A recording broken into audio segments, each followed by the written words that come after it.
Live from UBC Studios in Kampala. This is Good Morning Uganda.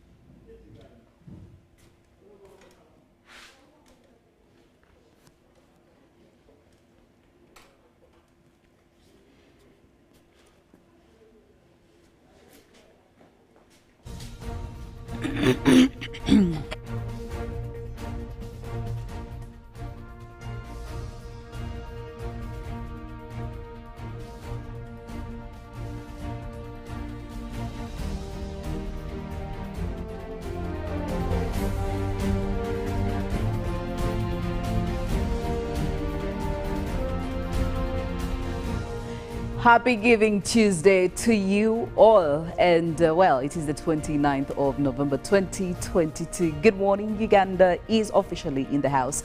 My name is Philomena Mastiko. Well, today being a Giving Tuesday, we are all about what you have given to your community. Are you one of the givers or you're one of the receivers? From the time the year started in January and now that we're in November, what have you contributed to your community? Do they see you as just an ordinary person, or do they actually hold you in a certain kind of regard? Well, I'm all about that energy for this Tuesday. That is why I'm calling it Happy Giving Tuesday. Well, this morning I am joined by the full house, and of course I'm talking about Robert Kirabo. I have Mollen, Kenyena with us, and of course Felix Nkunda. And maybe just to hear from Mollen first before we officially welcome back Felix from the weekend. Mollen, good morning. How are you doing? Yes, a very good morning to you. I'm doing all right, and I want to say good morning to your family out there. Well, it looks like I think Felix is really joining us for this Tuesday. For him, it must feel like Monday, I'm telling you. But we have to officially welcome him in that regard. But yes. Also tell him that, you know what, Monday is done. Worry not. We did the Monday for you on your behalf. And that is a good thing, but also looking forward to what is in store for this week. I'll tell you what, I'm excited about World Cup right now. It looks like we're getting good odds. I was worried about African teams, but we're getting there somehow. And it's looking nice. So that is my excitement. And it looks like these are just the deciding weeks before we know exactly where we stand. So I'm still holding my excitement, but we're in a good place. Well, very many surprises as well are coming through this World Cup. Very many teams are quite outdoing themselves. People didn't see the performances that they are witnessing, but I mean, we still have some more games to go, and probably we'll be seeing who is who in this World Cup 2022. Felix, good morning. Welcome back from the weekend. We missed you for all the time you haven't been here, but we've been doing well. How have you been? I've been awesome. Okay. I've been awesome. So when someone says I've been missing you, I'm supposed to say I miss you too. Like that normally brings a lot of. If it's true. And that's where the problem is. Like it brings a lot of controversies, mostly with better halves. When they say, you know, I miss you, and then you keep quiet, like.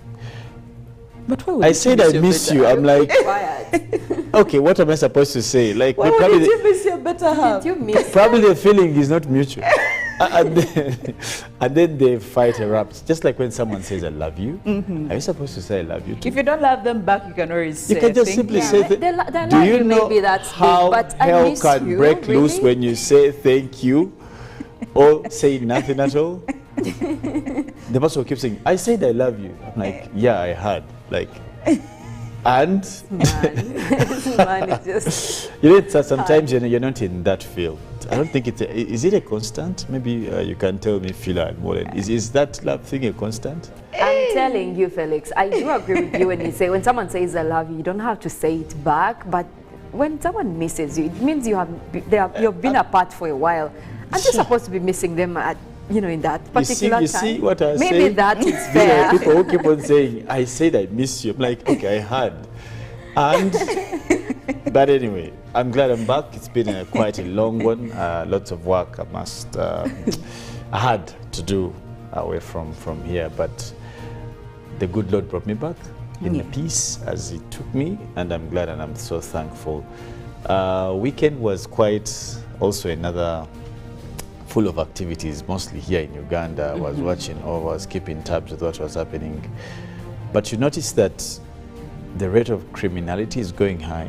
I don't know if any of you has picked interest to notice that we're getting these gangs come back again. Lots of people have been killed between, I think, around June and probably this month on roads. There's panga welded people. Now, all this coupled with the attacks on police, the army, you can imagine how daring some people can be. So, as we head into the festive season, should we have reason to worry? That's a big question to ask. This probably goes to all our security, coercive forces, institutions, the police, the army, the prisons. Should we have reasons to worry as Ugandans because of the uprisings in criminality? We have talked about accidents time and again. It's not getting any better. That's a matter of fact. KCCA comes in to say we are going to do this to help the political wing. As I told you last week, you're going to see the mayor coming to oppose some of these things. So it just manifested. And the big question is, who is at stake as these people fight up there, as one is trying to flare the egos? Kwegamba. There is always the sole victim, the major victim, who is not even part of all these struggles. You know, at the end of the day, something has to be done. Well, good morning, Robert. How are you doing? I'm fine. How are you doing? Welcome back, Felix. You know, when you said I missed you, Felix, I saw him trying to find all ways of all ways. Felix didn't miss Good Morning Uganda. Well, but just to begin with what Felix talked about, when he talked about the Lord Mayor coming in ensuring they streamline the Boda Boda industry. True. Yesterday I saw something. As I was watching news, I laughed, almost laughing my lungs out. But later I discovered, Felix and many people have always told these technical people that when you're planning for these people, involve them. Yes, you could have read and studied urban planning, you come with your bachelor's, you continue with your master's, your PhD, and this could be maybe P3 dropouts. But you see, they know how their business operates. Now yesterday, KCC received a blow of a lifetime, or a shame. They went ahead and said they were going to train Boda Bodas in riding. So they had a number of areas in the 5 divisions yesterday. Staff were there from these driving schools. They brought equipment I've never seen. They organized the venues. And guess what? No Boda Boda rider turned up. So these guys were there, ready to register the Boda Boda people, and none turned up. At the end of the day, the Boda Boda operators through various organizations said, we weren't involved. We've always told KCCA, if you're not with us, then you're not for us. Yes. You must plan with us. And many were determined and said, anyone dreaming to remove Boda Bodas in Kampala, that will never happen. And you know who are saying this? These are just chairmen of associations. You know, as the Lord Mayor and his political wing was also saying, coming to markets, you know, the presidential directive that halted the administrators that have been taking over these markets and say, now let KCCA staff run the markets. Now the Lord Mayor also has a parallel view. He's saying, no, things can't work this way. We should have these people have interim leadership that is elected. Yes. So Kampala things are very interesting. But one of the things that for me I enjoyed yesterday was the fact that when you don't involve these people, and you're like, for us, we are technical people. You're technical, but you must involve the grassroots, the people you're planning for.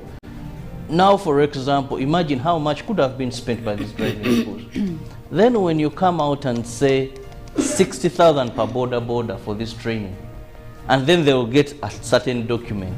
Now, is this a driving license? Definitely not. Now, what you're training them, this 60,000 is for what? So it is all a bit complicated, but I hope we shall have time and have the people in that field better explain to the public. Otherwise, yesterday they woke up to empty benches. They had all the equipment needed. They had the people from driving schools very ready to continue with the teaching of these Boda Bodas, and for them they just converged at different places and held their meetings and finally said, you must involve us, we must know what is happening, we must have a win-win situation. Not for you coming out and say the technical have agreed. And I think my dear friend Simon Kasiate, being in this position, also he has to be mindful of the people he's speaking to. When you just wake up and you say, if they don't abide by, they'll regret later. People have said such words for this industry. And at the end of the day, I don't know who the winner has been. So I think we should better have ways of approaching certain people, most in terms to this informal sector. Well, still in more absurd news, you can't imagine, but in this year of 2022, several districts in Uganda here and even Kampala itself is still grappling with an issue of poorly constructed latrines and toilets. And studies coming in from several parts of the country have shown that all these sources of water we have, especially the underground water, are all being contaminated, mainly because of poor wastage disposal, but also poorly designed latrines and toilets. And to make the situation worse, we also have business operations that are going on in some of these areas that don't have latrines and toilets. For example, in Kayunga districts, 42 shops were already closed because they don't have latrines and toilets. And I'm having questions. How, as a business, how do you operate without a toilet? This is a business that operates 24/7, 365. How does that even happen? I don't know, Mollen, what do you think about this? Well, I do think that we really need to pull up our stockings when it comes to cases here. I want to put it on them because we do know that most of these campaigns that are geared towards hygiene are also part of KCCA's mandate, and maybe they have not been doing enough. But I think this is also, to a large extent, individual. I mean, taking personal hygiene is something that everyone should be involved in. You don't need to wait for authority to tell you what to do. And this is just, it is sad, if you ask me, that people are not recognizing the extent of what damage it could be if there is no proper hygiene within communities. We could be looking at more outbreaks, and we have had, diseases like cholera coming out from such, improper care. Could be looking at the same. So I do think that this needs to be taken seriously. I don't think we're in a space where we can afford to have any more outbreaks. I mean, we're still struggling with COVID. We have Ebola now. If we had a cholera outbreak, it would be something else. This is not something we need right now.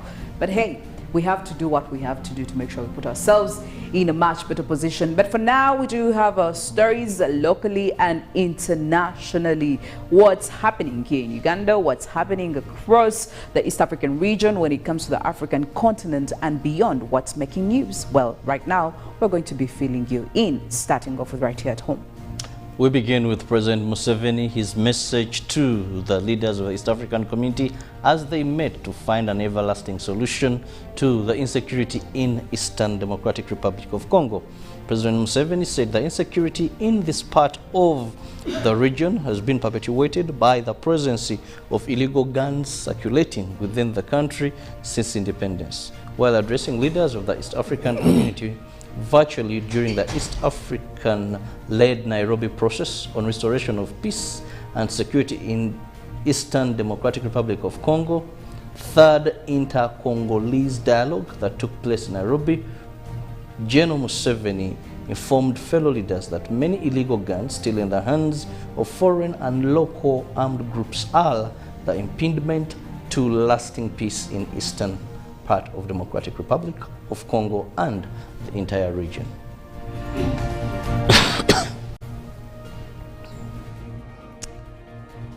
Well, now also the Prime Minister Robina Nabanja did rally women leaders across the world to appreciate mindset change for development.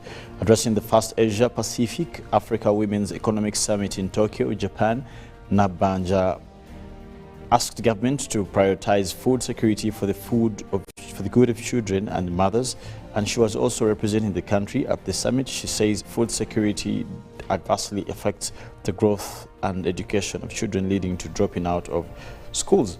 Prime Minister was concerned over the gains Uganda had achieved in ensuring the people of Karamoja are food secure, and also that they are free from the effects of the COVID-19 pandemic. This she attributed to the prolonged dry spell experienced in the area. But also she asked the international community to support Uganda's generosity and efforts in hosting refugees from neighboring countries.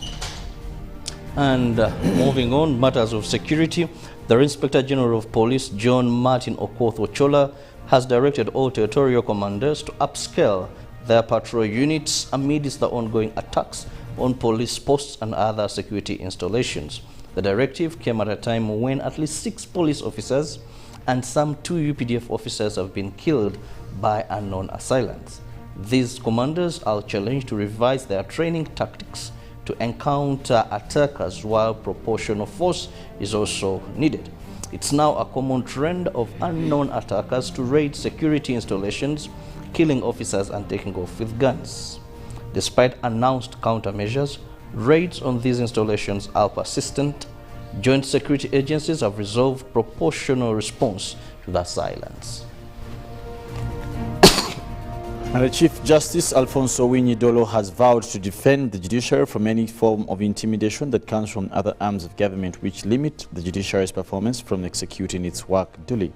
Dolo did communicate this during the opening ceremony of a 2-day annual Registrars and Magistrates Conference held at Mastiko Hotel in Kampala. Over 300 registrars and magistrates are undergoing a 2-day annual conference to devise means on how best they can improve their service delivery in ensuring equitable, timely justice to Ugandans. Among these are Chief Justices, Grade 1 and Grade 2 magistrates, and registrars and deputy registrars and assistant registrars.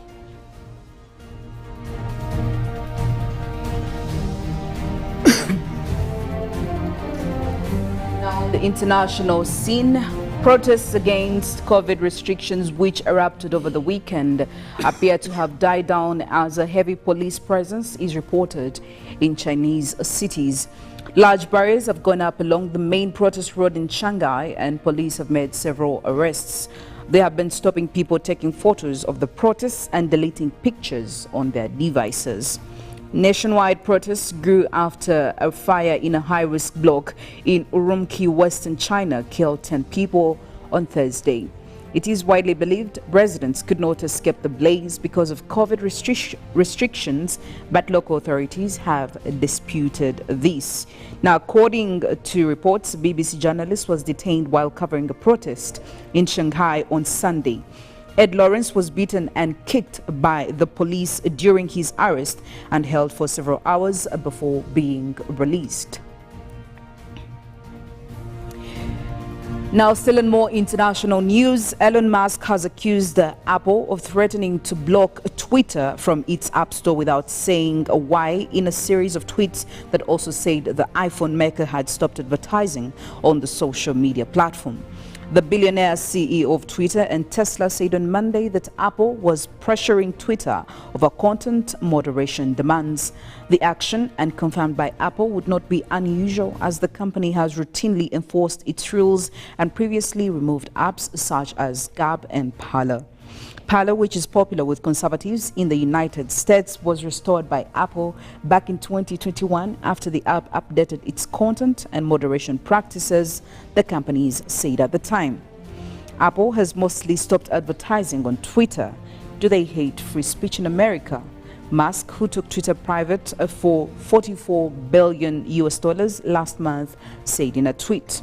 He later tagged Apple Chief Executive Officer Tim Cook's Twitter account in another tweet asking, "What's going on here?"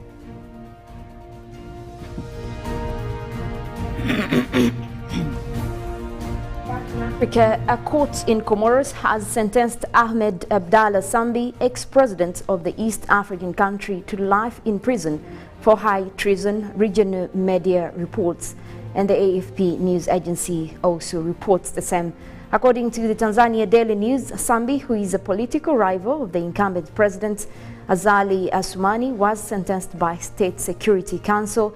That is after the ruling cannot be appealed after he was convicted of selling passports to stateless people living in the Gulf. He betrayed the mission entrusted to him by Comorians. Public prosecutor Ali Mohammed Junadi accused him in court as he requested for a life sentence. Sambi, 64, who led the tiny Indian Ocean archipelago nation between 2006 and 2011, enacted a law in 2018 allowing the sale of passports for high fees. The controversial scheme was aimed to give nationality to the so-called Bedouin, an Arab minority numbering in the tens of thousands who cannot obtain citizenship.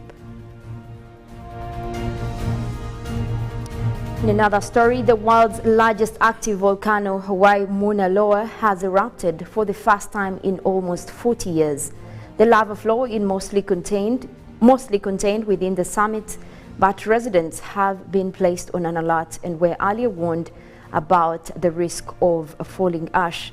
The U.S. Geological Service has said the situation could change rapidly as the volcano's alert level has also been upgraded to an advisory, from an advisory to a warning, the highest classification. No evacuation orders have been issued and the populated areas are unlikely to be impacted at this stage, emergency officials say. Mauna Loa, located inside Hawaii Volcanoes National Park, covers half of the U.S. state's Big Island, and the volcano rises 13,679 feet above sea level and spans an area of more than 2,000 square miles. It erupted at 23:30 local time on Sunday, and at the Volcano Summit Calandra are also horrors that formed beneath the summit at the end of the eruption.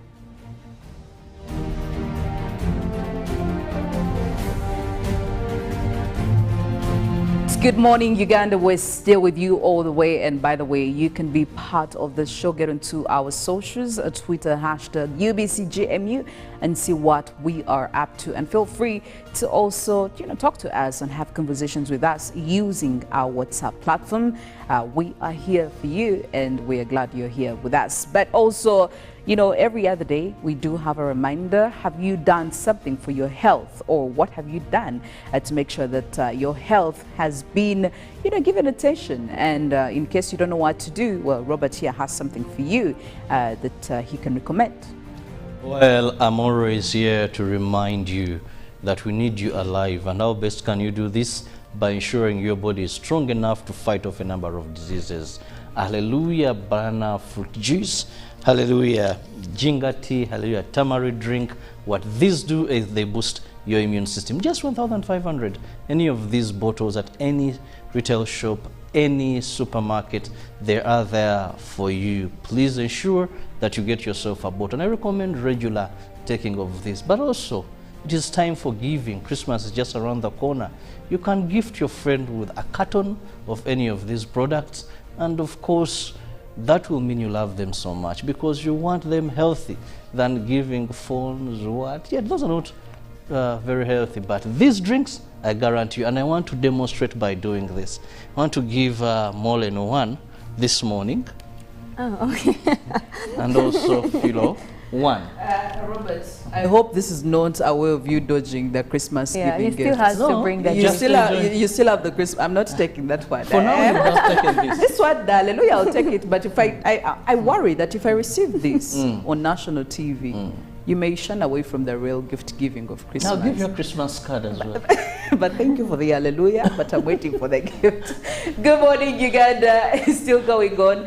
We go for a break, and we'll be listening to We Are the World. And when we get back, we'll be having some more discussions on Good Morning Uganda Newsreel. We'll be back shortly.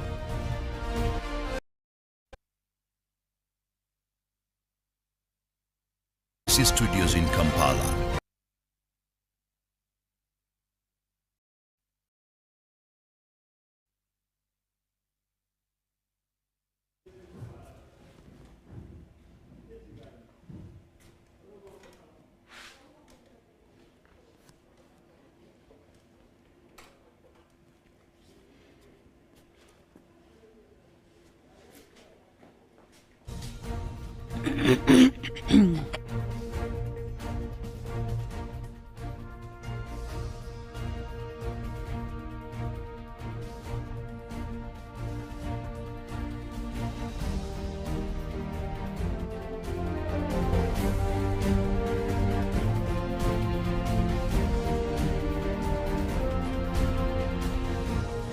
Happy Giving Tuesday to you all, and well, it is the 29th of November 2022. Good morning, Uganda is officially in the house. My name is Philomena Mastiko. Well, today being a Giving Tuesday, we are all about what you have given to your community. Are you one of the givers or you're one of the receivers? From the time the year started in January and now that we're in November, what have you contributed to your community? Do they see you as just an ordinary person, or do they actually hold you in a certain kind of regard? Well, I'm all about that energy for this Tuesday. That is why I'm calling it Happy Giving Tuesday. Well, this morning I am joined by the full house, and of course I'm talking about Robert Kirabo. I have Mollen, Kenyena with us, and of course Felix Nkunda. And maybe just to hear from Mollen first before we officially welcome back Felix from the weekend. Mollen, good morning. How are you doing? Yes, a very good morning to you. I'm doing all right, and I want to say good morning to your family out there. Well, it looks like I think Felix is really joining us for this Tuesday. For him, it must feel like Monday, I'm telling you. But we have to officially welcome him in that regard. But yes. Also tell him that, you know what, Monday is done. Worry not. We did the Monday for you on your behalf. And that is a good thing, but also looking forward to what is in store for this week. I'll tell you what, I'm excited about World Cup right now. It looks like we're getting good odds. I was worried about African teams, but we're getting there somehow. And it's looking nice. So that is my excitement. And it looks like these are just the deciding weeks before we know exactly where we stand. So I'm still holding my excitement, but we're in a good place.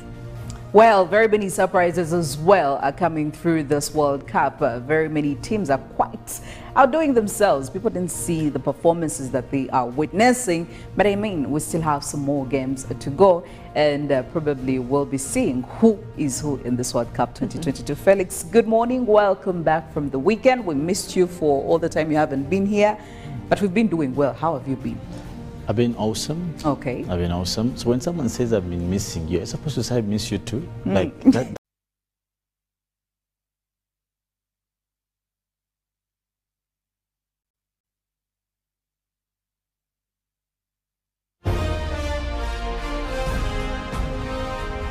Live from UBC Studios in Kampala. This is Good Morning Uganda.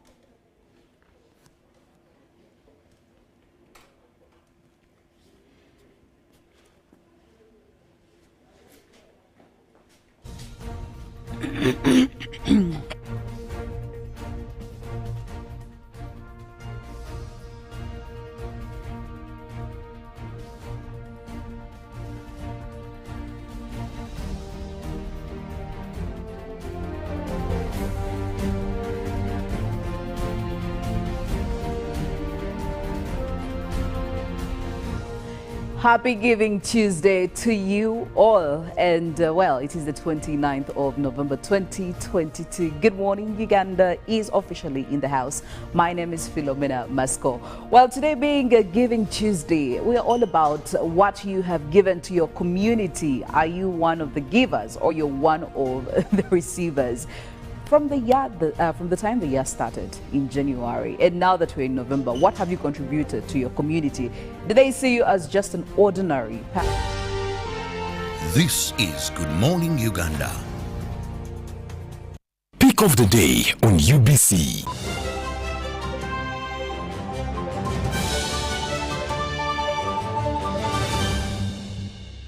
Was brought to you by Simply make a small deposit of 99k and pay the balance mpola. You can pay in daily, weekly or even monthly installments while you enjoy your new phone. So what are you doing today? Visit any MTN shop near you and get the MTN cupboard super easy.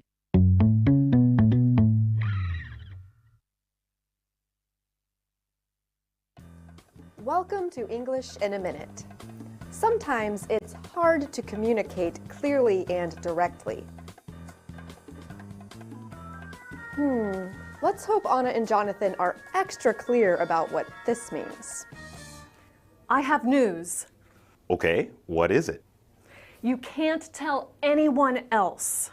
Okay. And you have to still be my friend. Of course.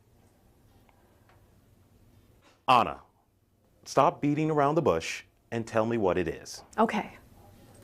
I got a job offer. If you beat around the bush, you do whatever you can to avoid saying something.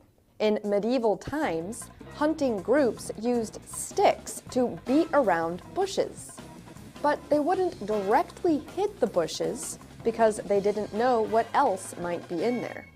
And that's English in a minute. Yeah. Sending money the old way. Eh? Wrong number. Sending money with the My Airtel app. You have the power in your pocket. The power to access and confirm contact details in real time before you send money. Unlock that power with the My Airtel app. Visit the App Store or Google Play now.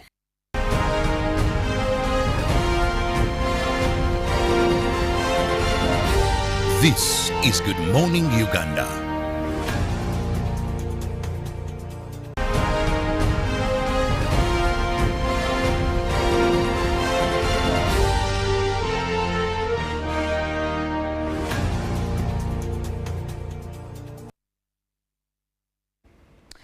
Good morning, Uganda. It is 29th of November 2022, and my name is Philomena Mastiko. Welcome to Good Morning Uganda Newsreel. Now, on this Tuesday, we do make a follow-up of our Boda Boda industry. Again, we've been having quite a number of conversations. Yesterday, we're looking at the statistics that came out of the census that was carried out by Ministry of Works and Transport, of course, with KCCA, showing how the performance was rated when it comes to Boda Boda riders who have undergone training, Boda Boda riders who have national IDs, these riders who have the PSV licenses, to mention about a few. And we also realized that it's just about 197 Boda Boda riders who actually check all the boxes on the list. Now, this is quite a very small number. And also, again, one of the things we did establish was that training was necessary to have these riders get onto our roads and do what they're supposed to do in the right way they're supposed to do it. But when it comes to training, yesterday as well, there was supposed to be a training session that was organized by KCCA and other partners. However, like we did have quite a conversation at the start here, Robert, we did see that that was quite a wasted opportunity because very many Boda Boda riders, or if not none, really didn't come in attendance. So we could say the training didn't exactly happen. Now, remember, this is one of the interventions we had been talking about, and even the stakeholders are in agreement, or were in agreement. They believe that we need our Boda Boda people to be trained properly on how to use these roads, the traffic, and everything that has to do with road usage.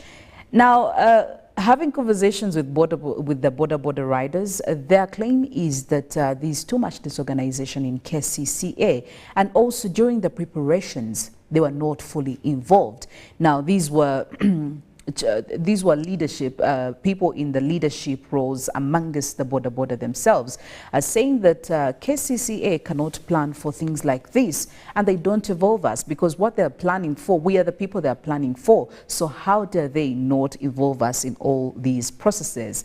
And clearly we are seeing a difference here. We are seeing quite some friction between the Boda Boda people, of course represented by their leaderships, and also the institution or the government institutions that are ideally supposed to be looking after them and planning for them.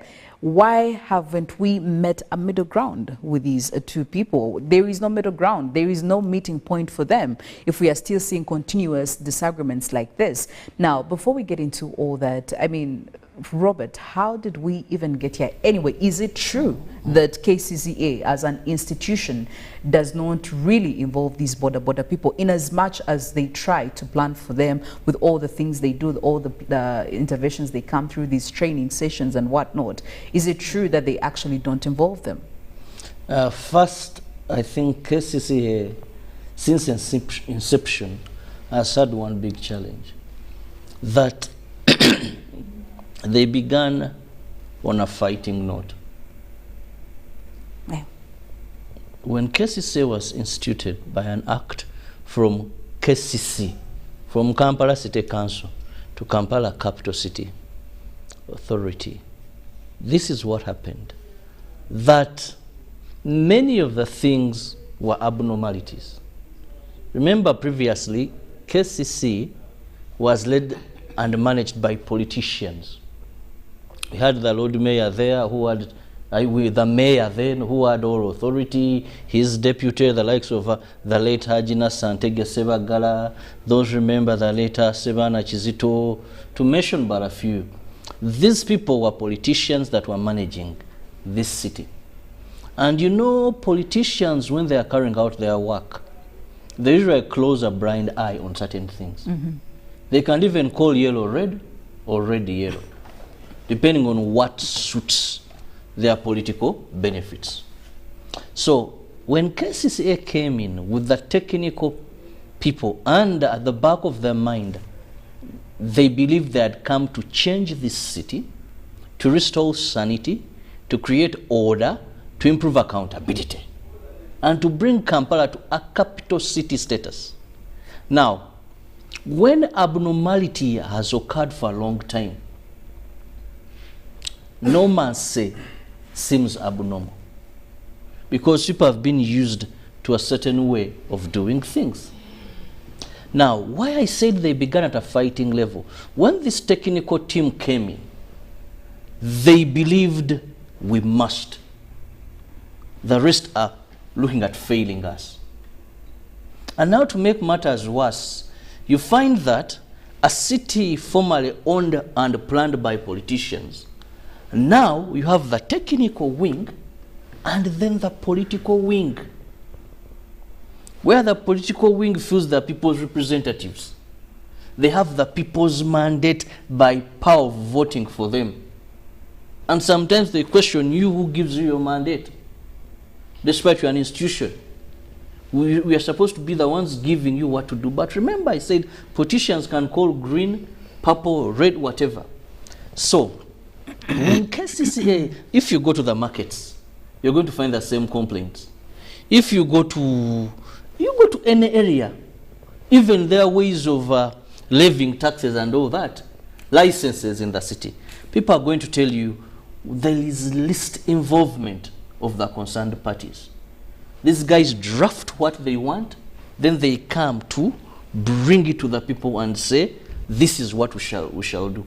But I've given you a background of that history, that maybe if they hadn't taken that way of doing things, the few achievements they have achieved maybe would also not have been there. Because per every reasonable step they make, still you see the political wing coming in, the people's mandate in their belief. Now, when it comes to the Boda Boda industry, KCC tried to regulate this industry.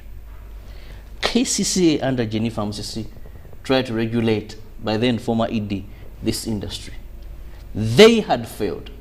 This time KCCA says let's work with KCCA under Ministry of Works and Transport. This involves also the resident city commissioners. They decide on how they want this industry to be. First, they say these are requirements for a Boda Boda. Now we must also, as the planners of the city, we will designate stages. We will have a Boda Boda free zone. We shall have all this. But at the planning of all this, where was the Boda Boda person? Now, after they had this plan, they decide to meet Boda Boda leaders and tell them what the plan is. If I've not been part of your planning, and you come to me to tell me this is what we want and this is what we shall implement, you either comply or powers of force, coercive forces will bring you to order. Now, this is where we are. That when you went out and said, for this specific issue that happened yesterday, that we are going to ensure Boda Bodas get training and we help them get permits. at a subsidized price.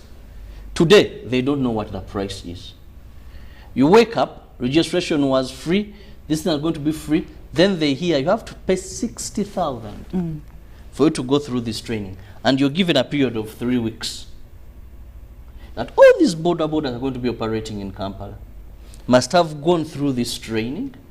Then they must have a particular document that proves they attended this training. If not, then things are going to be problematic to them, according to one of their communication specialists, Simon Kasiati. So the problem then happens. You see, you're not going to be able to mobilize them. That is why at the end of the day, because the leadership was not part of this, much as it is a necessity, and I don't doubt at any one point, Boda Boda riders need training in Kampala. They need this training. But they have a criteria of people they respect, they listen to, and enable them appreciate what you're telling them. Okay. Now, we are looking at two categories of people. We are looking at Boda Boda people, then we are looking at the regulatory institution. And Felix, on a broader spectrum, we really need to understand, why do we continuously see friction? Because you would think that as KCCA and, you know, the whole technical team, the plans they have... And maybe remember, they hire the people conducting the trainings are these are private driving schools. Yes. That KCCA worked with to avail this training to the Boda Bodas. That's why they're charging the 60,000 per person to attend this training. Okay. Now, Felix, like I was asking, why do we continuously see this friction? Because it hasn't just happened right now, okay? For an institutional body and the people you're supposed to be regulating, why do we witness this? Because you would, like I did say, you'd think that they're looking at the brighter side or the good side of these people. They want to regulate them. But also the Boda Boda people will continue saying we're not fully involved in all these plans. But is there necessity for them to be fully involved in these plans, and why?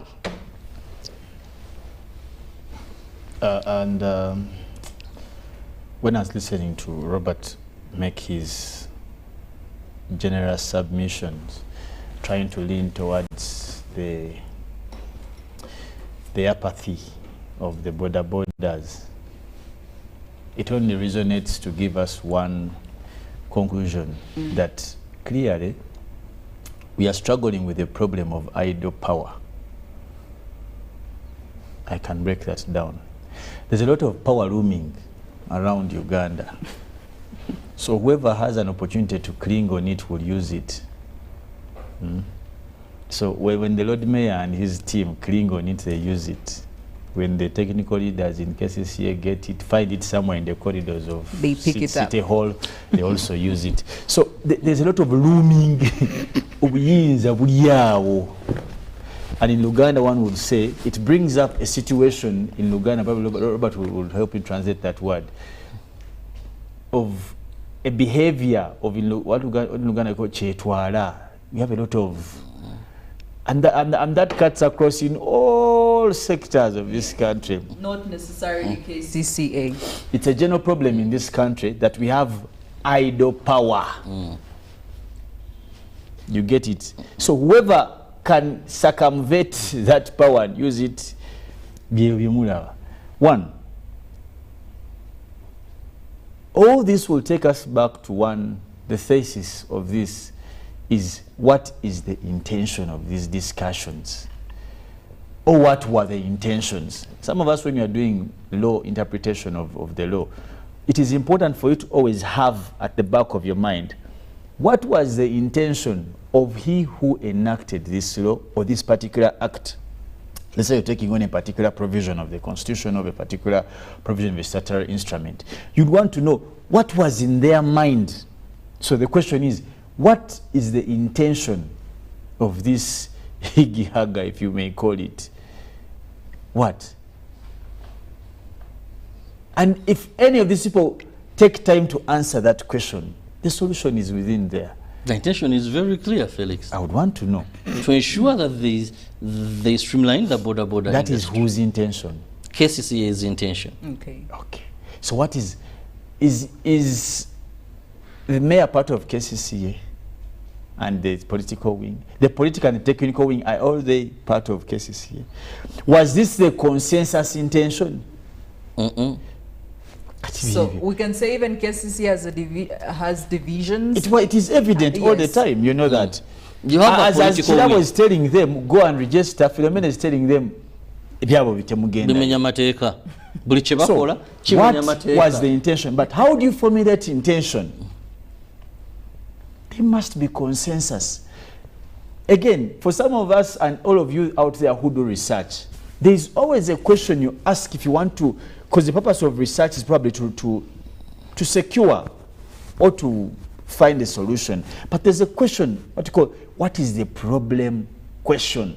Because your research will rotate around that, will rotate around the answers until you have understood the problem. You cannot bother finding solutions. It brings me back to the issue of intention. If we don't have consensus at highlighting the problem of the border borders in this country, we are never going to find solutions. But the intention in this, what I see, and that's my opinion, is that different parties want to use this industry as a political platform henceforth. That I want to be like I am the, film star. Let me use that word. In this movie of Boda Bodas, the politicians want to be the film star, the technocrats want to be the movie star, and then there's someone up there. Everyone wants to be a movie star. That's why you see the chairman of those small cocoons or Bobinja groups of Boda Bodas come out and say, you can never take us out of the city. Temuzanja na Boda Boda. Because also he wants to be a film star in his group of, yes. So it's not necessarily that they have a fallback position. Somebody it is about who you see, I don't know if you remember. Who comes out big out of remember when they used to take us to perform in primary classes. Now, some of us used to think that when you shout, you're the best. Cutting, when you shout, then they say, goodbye, you're off key. Now, that is what you're going to see. We are in a performance on stage and everyone wants to shout. Because, again, it's about who shouts louder. Who will come out as a movie star in this whole movie of Boda Bodas and original. Either it is the Lord Mayor. So, that is it. The Lord Mayor will shout. Kati tetumaina keys. Is it Chofato Gabye? Absolutely. When you hear the minister speaking, he's shouting. Because I gotta kuba movie star, the minister. You bring the director, is it the director, executive director of KCCA. She'll also try to be as loud as she can because she wants to be. And for her sake, she's a representative of another voice. So when she shouts, someone else is shouting. Then you go to the actual people, the Boda Boda guys. They're also they're the ones who are the subjects in the movie, and they're saying, no. We have to shine in this movie. Because this is about us. And that is the reason why I brought the issue of intention. The absence of consensus at the point of getting the intention of this whole campaign is the problem. That's why Robert is telling you that if we're saying, why didn't you involve us? The political wing is saying, nothing that we're involved. Because everyone wants to be a movie star. Now, the biggest question would be this. In all this, who is the loser? Who's the loser? Because there is no intention, or what I call consensus at formulating intention. Everyone is going, like we're going to have what we call a status quo.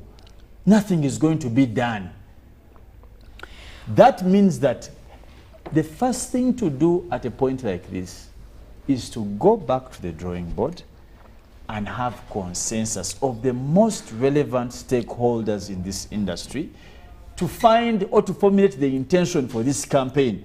This campaign has no intention. It's about fists and who is the movie star. Let's first of all create intention. You don't just think you're going to crack a whip over people because you are an authority. Because you're holding an authoritative position. That's not how things work. Okay, but find intention, yes. Then you can enforce. Because if you find intention and it is inclusive, the people you're enforcing against will be your aides. Because even Boda Boda guys can police themselves. Tell me. True. I can tell you. They have the capacity as to long do as so. you have formulated the intention of this project with all the major stakeholders. But hence failure to do that, you're going to be what we call drama queens and drama kings. So everyone is going to compete to take the beacon of drama. Who shouted most? Boda Bodas will tell you, nange njagala ngule. So it's going to be sort of like a movie, which we are enjoying to watch. But what's more, as Ugandans are losing life because of this sort of industry and this failure to arrange. There is quite a, it's really being stretched far too much, and it's dragging as well. But also one issue I have, from all this discussion, I realized that we need to talk about how do we get to the political divides. I don't know if it's just authoritative divides or political divides in the institution itself. Before we trickle down to the people. We are looking at the Boda Boda people, looking at the divisions in KCCA. How do we work on that? How do we get them to have a consensus between these two parties? Like we did establish that there is one group that is in agreement with the same strategy. There is another group that completely differs. They're bringing it from the legal spectrum. There are people bringing it from a different perspective. So it's it's a whole chaotic situation. But how do we first sort that issue right from the institutional level before we get down to the people, to the Boda Boda people? Well, this is my honest opinion. Putting politics away from this picture, it was very wrong for us to think that we would have a political wing and a technical wing. All, if that then was right, we didn't take time for each of these people to understand how they can work in tandem. That's why there's an ending battle, if you've heard of the KCC law, where they say it is unfair, it has loopholes, it's unfair, because technical people do what should be done. What they did study, what they have researched, what is happening in other parts of the world, because they are technical in that area. Politicians are there to please the electorate. That's why you find one Muhammad in Sereko telling traders in the new park, well knowing that actually the loan has been gotten, money has been released, contracts have been given, these people are going to leave that particular place. Even doesn't risk going in suits, either they tear the pants or, but he has gone there. I just use him because the MP of Kampala Central, and of course he has been in some of these things. The Lord Mayor knowing, and he will tell you, Temuja wow. Now the day they are coming to clear you, he will come and try to put a fight. But the back of his mind, with the exposure and knowledge, he knows this is going to be. Yeah. So, or probably knows that is the right thing to do. Yeah. When you get the technical wing and the political wing and put them in one basket, you bring a typical African cat and putting it in the same basket with a rat. Definitely one will eat the other. So it is very hard for us to wake up one day, because even if they decide to understand, I want to say today, when you look at, you can't compare the days of Jennifer Msi and Elias Lukwago, we had Honorable Frank Tumwebas as the Minister for Kampala, to what we are seeing today with Honorable Mr. Kabanda, Dorothy Chisaka and Elias Lukwago. However, you find that Elias Lukwago and other politicians will be held between a hard rock and a stone, and making these decisions will be hard, because they must please the people. They must know now what do Boda Bodas want.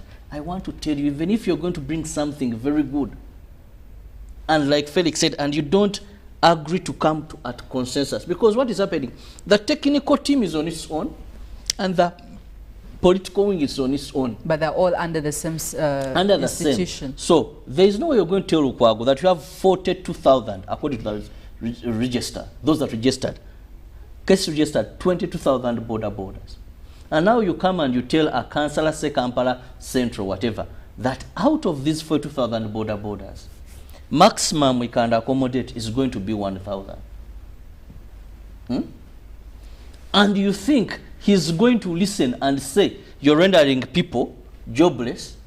In the council, I'm going to vote, I support this. Because he knows when he goes back to the community, majority of his voters maybe could be Boda Bodas, and they'll just vote him out of power. So we were either sacrificing this tea and say, let's leave the political leadership and criticize it, or let's have technical people handle the affairs of this city. But when we think that the two can work in tandem, their interests are totally different. Totally different. Most when it comes to a third world country like Uganda, that you may not put nation first, there's individualism. You may not put nation first, there's so much investment in becoming a leader.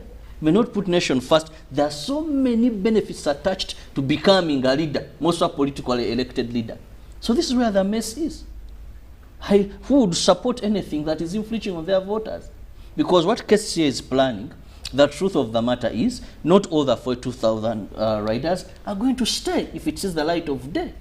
When you're talking about a Boda Boda free zone, when you're talking about gazetting stages with a maximum of this number of people, when you're talking about removing some stages, and you're telling people, you've been working in Kampala, if we can't accommodate you, go to the outskirts of the city. Which politician is going to move to vie for that move?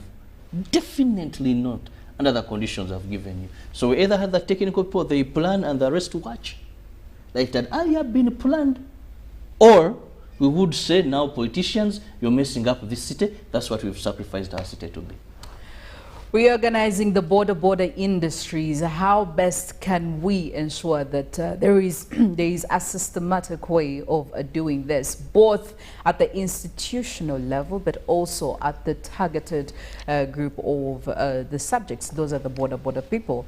We may not only tie it to the Boda Boda people, but we also need to look at the institution itself. How do we create consensus between all these divides in the institution itself? Because as I speak right now, somebody would actually think the Boda Boda people are more organized than the people who are supposed to regulate them, the regulatory body. And if we go on seeing or witnessing things like this, it may come to, it may turn out to be the truth. Well, the conversation is onto our socials. Get onto Twitter, get onto our WhatsApp number 0709-602-592. What do you think about this? How best can we achieve this? Is it achievable anyway, or this is a dream that we are bound to keep wishing for, but it will never happen? Tell us, share your 2 cents.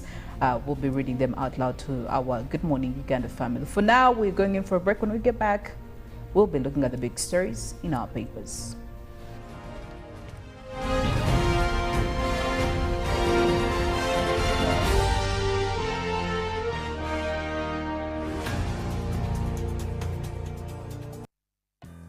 Welcome to English in a Minute.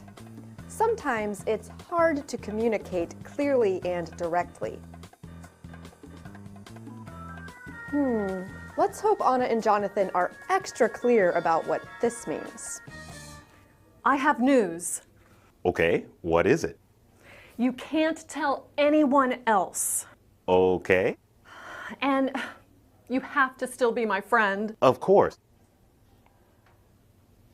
Anna, stop beating around the bush and tell me what it is. Okay. I got a job offer. If you beat around the bush, you do whatever you can to avoid saying something.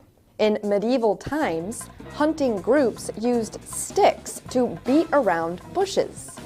But they wouldn't directly hit the bushes because they didn't know what else might be in there. And that's English in a Minute.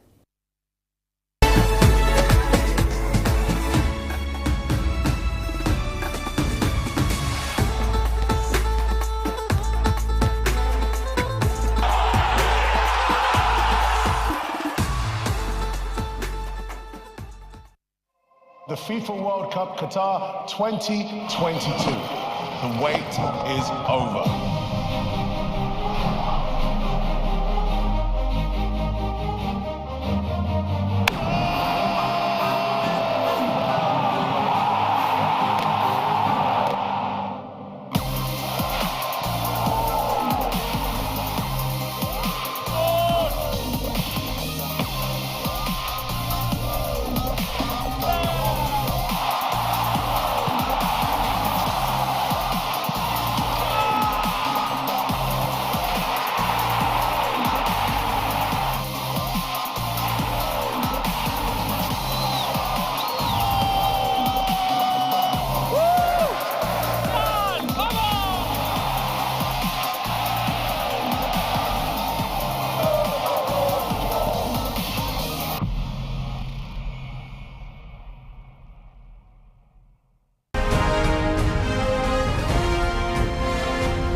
Press review this morning, starting off with the Daily Monitor. Museveni rallies ESC against Congo rebels.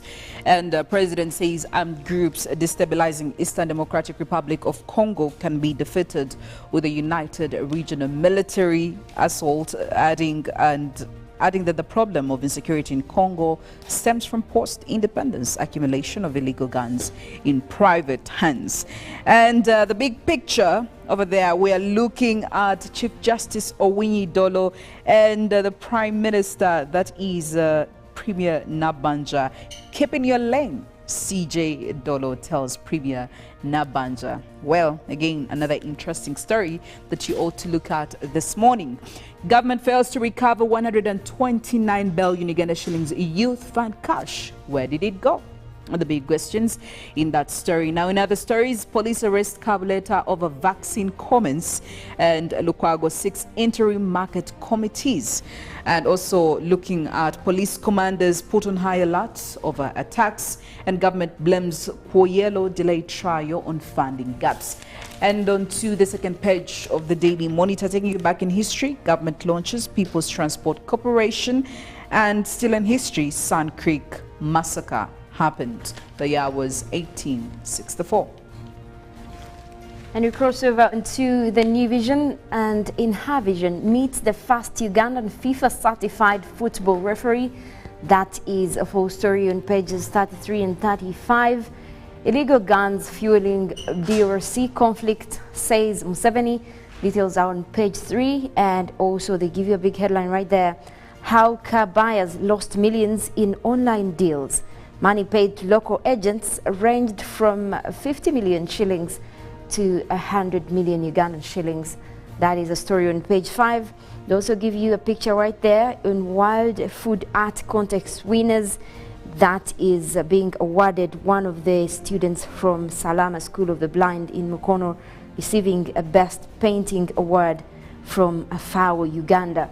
Now, also in the New Vision, a crime, Nakasero Muslim cleric arrested.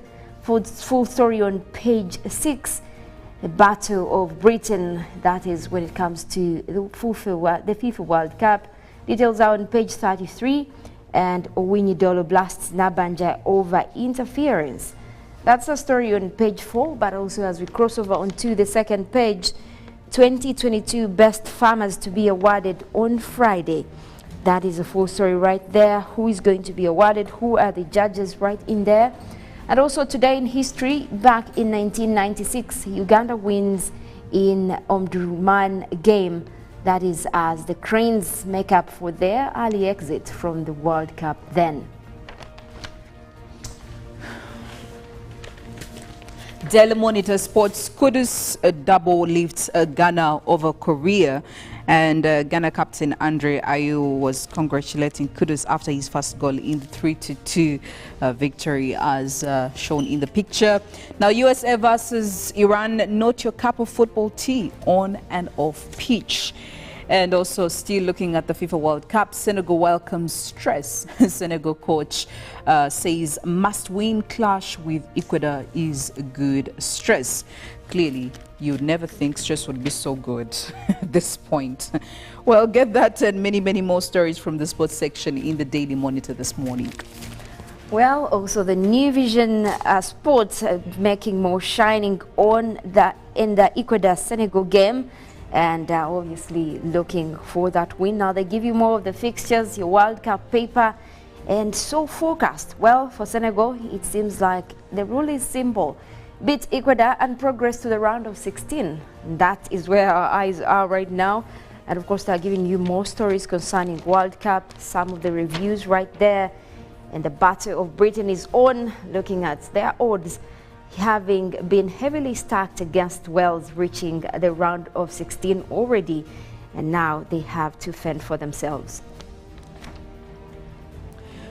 Daily Nation, delayed windfall, 5,000 ICAS jobs. It's going to be a long wait, but hundreds of President William Ruto supporters are awaiting the shortlist from the Public Service Commission with bated breath, because the position of Chief Administrative Secretary offers them the biggest chance to serve in government. And there are quite a number of headshots there of some of the people who are in waiting. And looking at hope for peace in Congo as EAC leaders back ongoing talks, and reprieve for farmers as court puts the brakes on GMO imports. Now, test of a lifetime for primary pupils who are beginning to seed their papers as well. And looking at what's coming out of the FIFA World Cup, show of class as Ghana, Cameroon shine in Qatar. That and many more stories in the Daily Nation this morning. So grab yourself copies of all these papers to catch up on some of these interesting stories. But what's also more interesting this morning is some of your feedback in regards to our topic of discussion earlier on in the newsreel, where we're talking about streamlining the Boda Boda industry, but how best can we also bring order in the regulatory body, which is KCCA? How best can we, try to avoid all the divides, all the divisions amongst the technical teams, the political wings of the same regulatory body? How do we bring them to a consensus of creating order generally in the Boda Boda industry?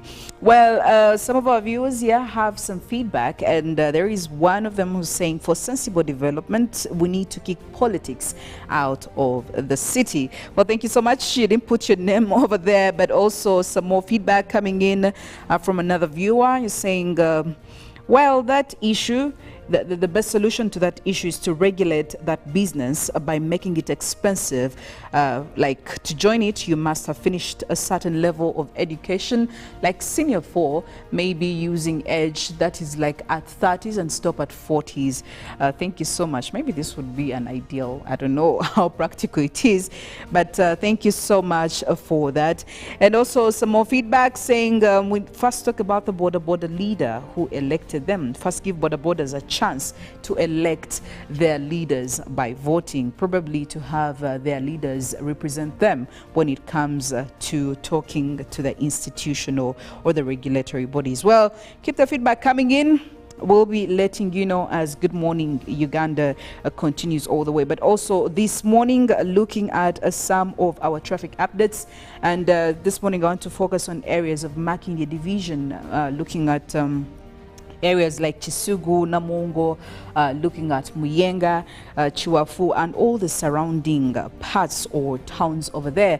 And this morning, I want to take it right from looking at areas of Muyenga as you're crossing over to Chisugu. As we speak right now, I could say it's still a bit too early maybe for the traffic, because the roads are quite painted in green, showing that it is quite easy to navigate right now. The traffic hasn't yet built up, or it shouldn't be at that scary point. So I could say it shouldn't take you very long if you're coming in from areas of Muyenga as you're headed towards town. And also looking at Chiwafu over here, still the same roads are quite very free, taking you straight to Bukasa Road. Bukasa Road does have a few traffic spots here and there, shown by these orange spots, showing that traffic is building up in these specific parts of the road. As you're continuing all the way headed towards Namongo Road, you'll be expecting a few traffic hiccups here and there, but for the most part of it, it shouldn't be problematic, especially when it comes to your navigation. Looking at Muyenga Road, on the other hand, as of course connecting in from Gaba Road over here, where we do have traffic building up, but it's not as heavy, so it shouldn't again be another worry. It should be quite easy for you to navigate as you're continuing all the way. Muyenga Road as well doesn't have any serious issues of traffic this morning, and quite easy for you to navigate. You would be bumping into a few hiccups of traffic as you're accessing Namongo Road over here, clearly shown by the red and the orange spots. Namongo Road, on the other hand, is also very free as we speak.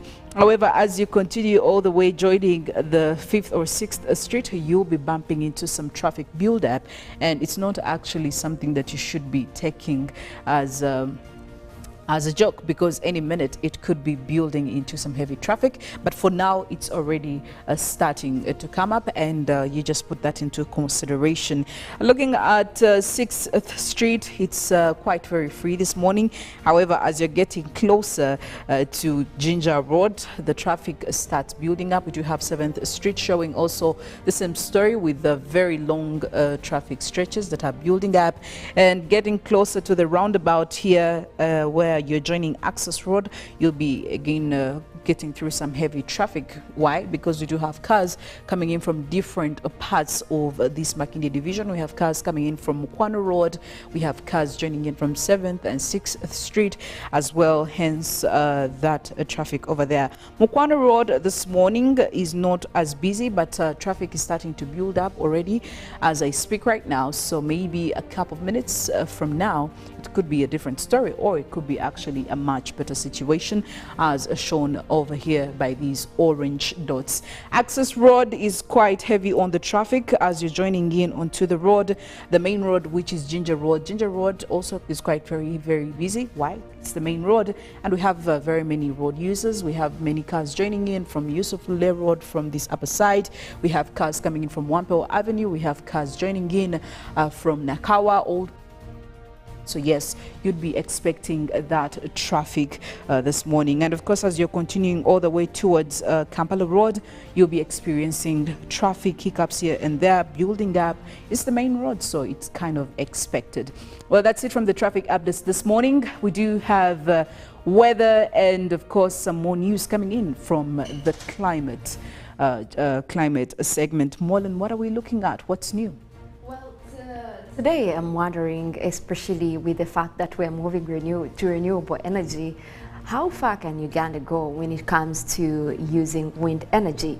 Do we have the capacity to actually make sure we have wind turbines to generate electricity, especially for areas around lake bodies? Is this possible?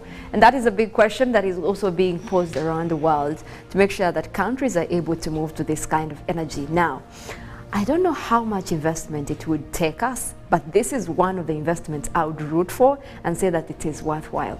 But Mollen, even before we get into that, do you think Ugandans understand the concept of renewable energy? Do you think that we actually know why we would need to invest in that for an ordinary Ugandan, apart from the, the technical people, the people who understand why it is necessary for a country like Uganda to get into that bus? But for an ordinary Ugandan, do you think we appreciate this? Well, I think that actually brings out a good question, Philomena, because I think an ordinary person would think, okay, this is, renewable energy. What does that even mean? Yes. Now, we are targeting the kind of energy that does not involve emission of greenhouse gases, the dangerous gases that are actually trapping heat in the atmosphere, hence causing rising temperatures. That is what we're worried about. Now, the kind of renewable energy that we're talking about are the ones that won't involve all that. And of course, now you bring in solar energy that I think most of us have been used to now. We know it taps directly from the sun. Now, the whole concept of renewable is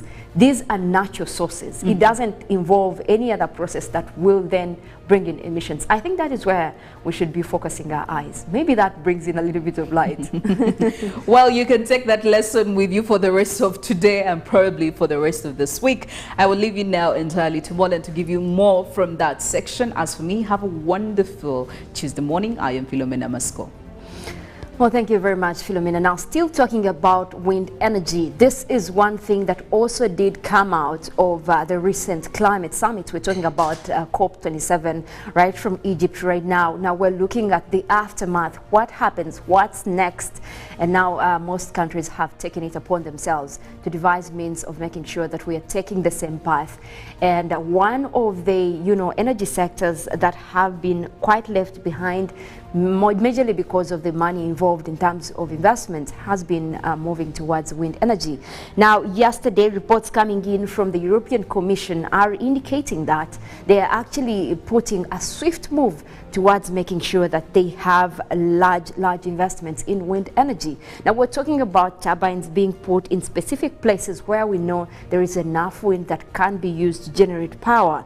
This is a clean energy. We're talking about the fact that it is using a natural natural source. It is using wind that is readily available to generate electricity. There are no other processes involved in that. That means it has zero emissions into the atmosphere. Henceforth, it will be very, very good to invest in that, because you do know that that will be, of course, putting down the carbon footprint for the European Commission. And of course, we do know that most of the countries that have been emitting mostly within those rich countries because of, you know, their industrial development processes. And of course, we talk about the fact that they have also been involved with non-renewable energy like fossil fuels, use of coal, and which is where now when they come up with such measures, we do appreciate the effort being put right there. But again, it also leaves developing countries vulnerable to this, because these are huge investments. Where do we come in? Where do we tap from some of that fund that can help out with that? Now, I'm actually happy that this recent COP did address the issue of loss and damage. Yes, we do need that, but how about cutting to the source? How do we then make sure that we don't have disasters in the first place? Now, this is where even our country as Uganda, we should be looking forward to. We do have enough places that do have quite this kind of wind. We can use it to generate more power. And of course, with more investments into solar, this is something that would also be looking forward to. Now, we do know that we have climate scientists in this country that do advise the energy sectors. Now, what is stopping us from actually exploring much of these energy sources? I think that's the big question right there that we could also be asking ourselves and the entire country, because we're trying to avoid disasters. We're trying to move away from extreme weather events that have over time devastated the country. And of course, you look at the whole world in general. We're talking about flooding, landslides, and all those things that are actually associated when the weather gets out of hand. Now, talking of which, we also want to follow up on what is happening across the island of, that is across the island of Islapa, what that has been going through heavy and difficult times when it comes to heavy rains. Now there has been a landslide, and so far this has claimed over 8 people. Now it is believed that even since Monday, most of the rains are still in the area, and of course now they are reporting most of that being due to the torrential rains that did happen in the area. And of course that could also take more days, because they are looking at the forecasts coming in right now indicating that they could be dealing with more of these rains coming through. Now, so far what we do know is that local authorities are still on ground, and some evacuations also being done. That is on the Italian island, and also extending all the way up to the Isia island also of Italy. And what we do know is that so far some property has been destroyed, and of course more evacuations still going on according to the officials, and they are actually worried that they could be having more of these rains. Now you see people trying to run for their lives. They pick whatever they could. They picked whatever they could from their houses, and you just at that point you pick the essentials and go away. And that is what is devastating across the area. And of course they are also worried that there could be more people still within the ground. It's a huge area to cover, the entire island, and also much of the worry is towards the fact that some people could have been lost due to runoff that did take, into the waters close to the island, and that's where there is a main concern right there. But officials are on ground, and we do know that the meteorological agency over there has also issued more alerts for people to people who are expected to be moving to that area to hold on that until the situation is cleared from the local officials that are on ground, and also from the forecast within the area. Now, also this morning we did talk about a story on an active volcano that is across Hawaii. Now, this is one actually of history in the making. So far, it has been 40 years since we saw this volcano trying to show its activeness in terms of eruption. Now it has begun to erupt, and of course what is coming through is that Hawaii could be looking at a very, very big impact from this volcano. We're talking about the Mauna Loa, which is the world's largest active volcano. and now it has actually started to erupt. That is where the worry is, and of course we're looking at what does this mean. Now we also have to also understand that the lava is currently confined within the summit that is across the Mauna Loa island, but also its first eruption was in 1984, meaning that it has taken 40 years from then. But also you look at the fact that this might be involved with a larger area. It is a tall mountain, which actually also speaks to its name. Its name, Mauna Loa, means high mountain, so meaning that it could actually befall a huge area. It implies that also it could actually be triggering tsunamis and earthquakes. That we are not fully aware that it's able to do that, but once the volcanic eruption starts, those are all possibilities. Now it also has a massive shield volcano, meaning that it could actually cover much of the island of Hawaii. That is something that is being looked at, and of course with its height at 2.6 miles tall, it could also be bringing in a lot to the island.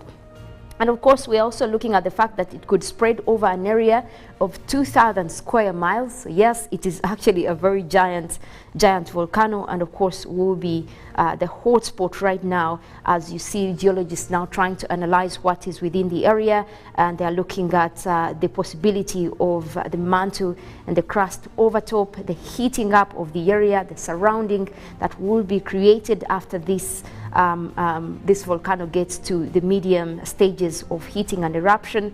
And of course they're also looking at the damage within the area. Now for the last 12,000 years we have seen volcanoes erupting, but this is said right now from the reports coming in from the geologists, this is said to be one that they're looking out for, because its eruption could actually surpass most of the volcanic eruptions that have been happening within the 12,000 years.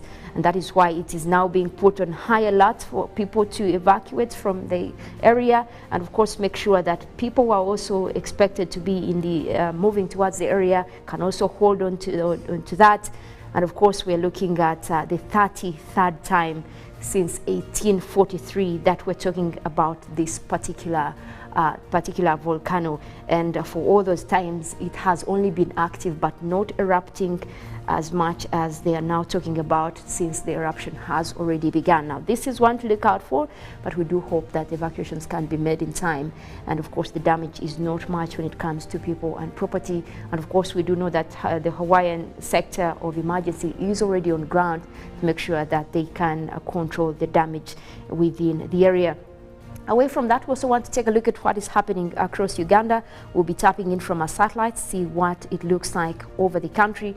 We did start off with a little bit of rains that is across the islands of Lake Victoria.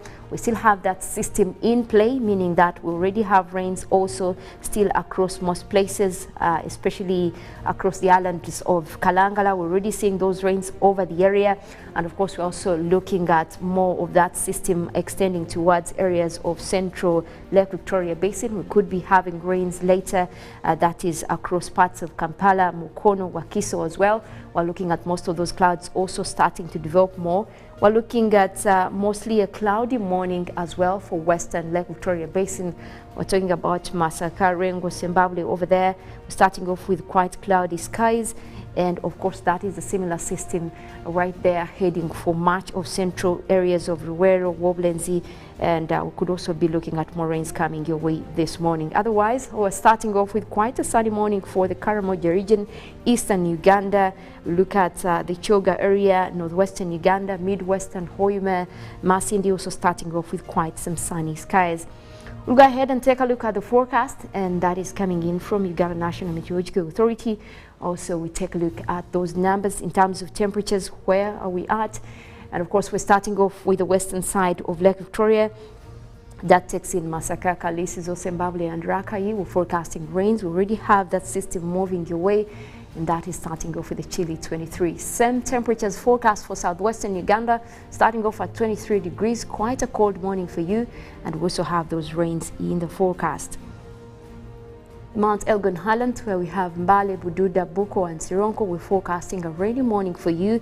Now that will be coming in as the morning progresses, also starting off chilly at 23 degrees. The eastern side of Lake Victoria, where we have Tororo, Busia, Iganga and Jinja, we're forecasting rains. Also those who will be coming in, even as we speak, we already have the system building up in the area. Do expect a quite a cold morning for you as well, starting off at 23 degrees. Eastern side of Uganda, we're talking about Soroti, Katapi, Amuria and Kumi. We're starting off with a mix of clouds and sunshine. It will be mostly sunny as we head into the afternoon, starting off with a pleasant morning at 26 degrees.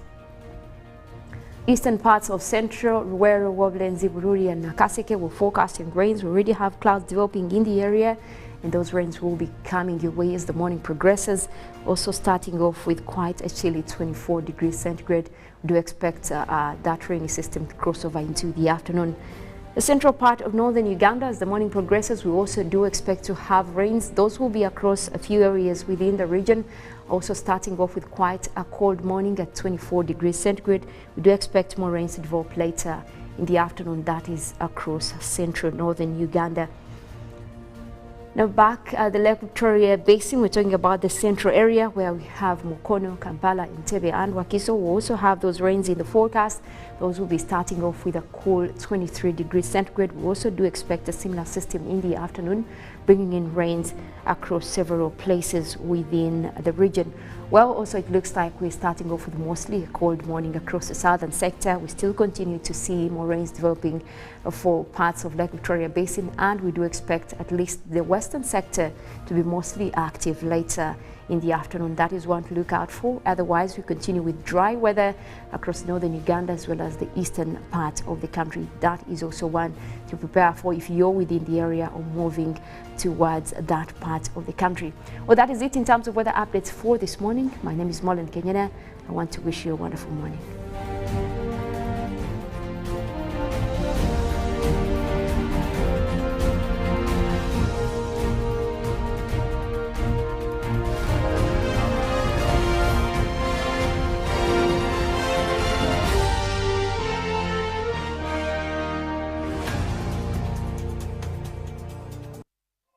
The FIFA World Cup Qatar 2022. The wait is over.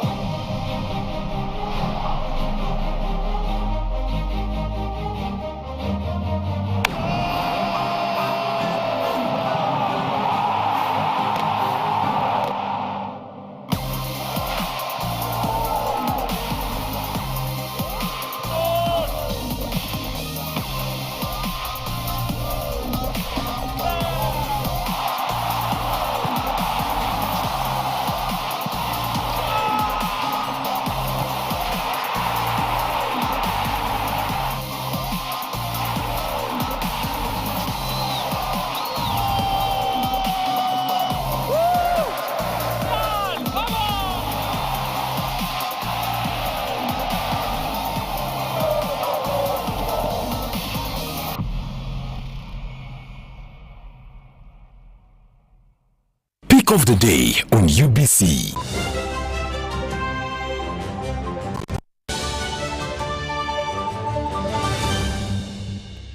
Was brought to you by Simply make a small deposit of 99k and pay the balance mpola. You can pay in daily, weekly or even monthly installments while you enjoy your new phone. So what are you doing today?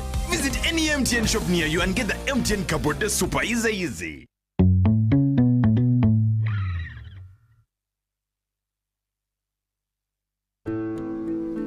Every waking day is a reminder just how beautiful this, our land, truly is. The kind of beauty that you can only find here. In the lush green all around us and the wondrous sights within. It's what you feel in the gentle caress of tropical wind from the mountaintops. And the glow in your heart from a warm neighborly invite.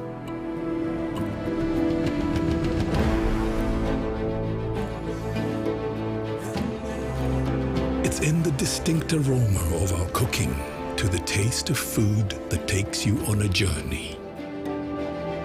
In the sound of homecoming and the sound of Mother Earth.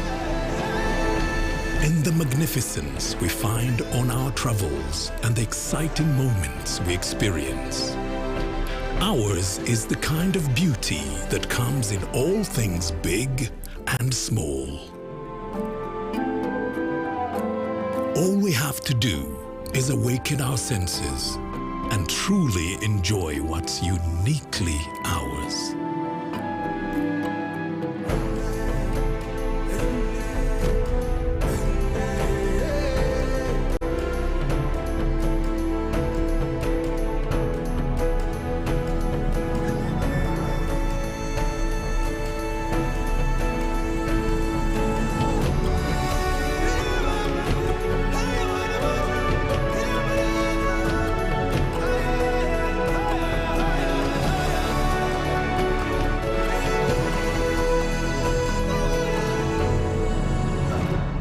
Explore Uganda, the pearl of Africa. When you talk about our motherland Uganda, the pearl of Africa, you cannot fail to smile because of the smile that fills the faces of the citizens. Our nice good weather and nature that sustains us all, that enables us all to continue each in their own way because we are all different even according to each individual's work. But what joins us to become one person is the sweetness from the flavored drink Alleluia Jingati drink and Alleluia Tamarind drink. The flavor that quenches your thirst while at the same time treating and healing your body because it is 100% natural. Enjoy the drink that has got the tamarind juice in it. Made by Alleluia Reflexology, Healthy Solutions and Nutritional Research Center Limited. Get yourself a bottle of Alleluia from all shops around.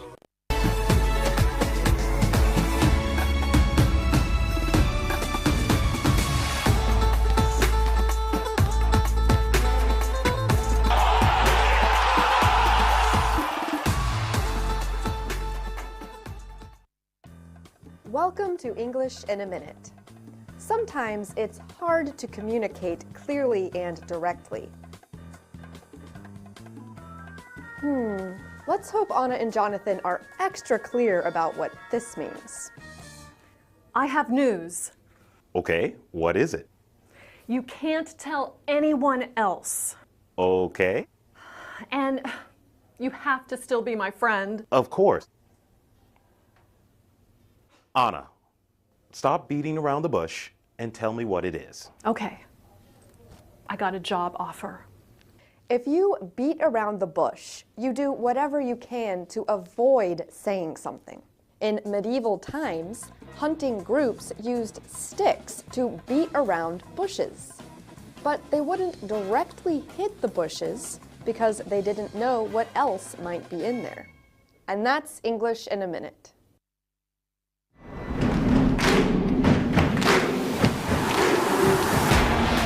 Said I'm fired up.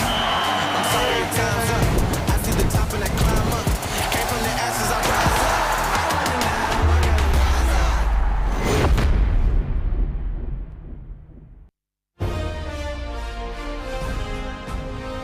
up. Live from Now Avenue in UBC Studios. This is Good Morning Uganda.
Good morning, and thank you so much for being with us here on UBC TV. Now, this is your morning show, and we make it a point to ensure that you're well versed with what is happening around you, but also globally in our various segments.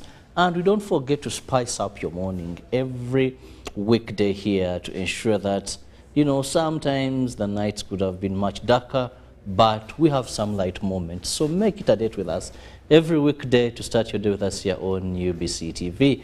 I'm Robert Kirabo, and with my colleague Felix Nkunda, with whom we are going to be discussing something that is really very important to us.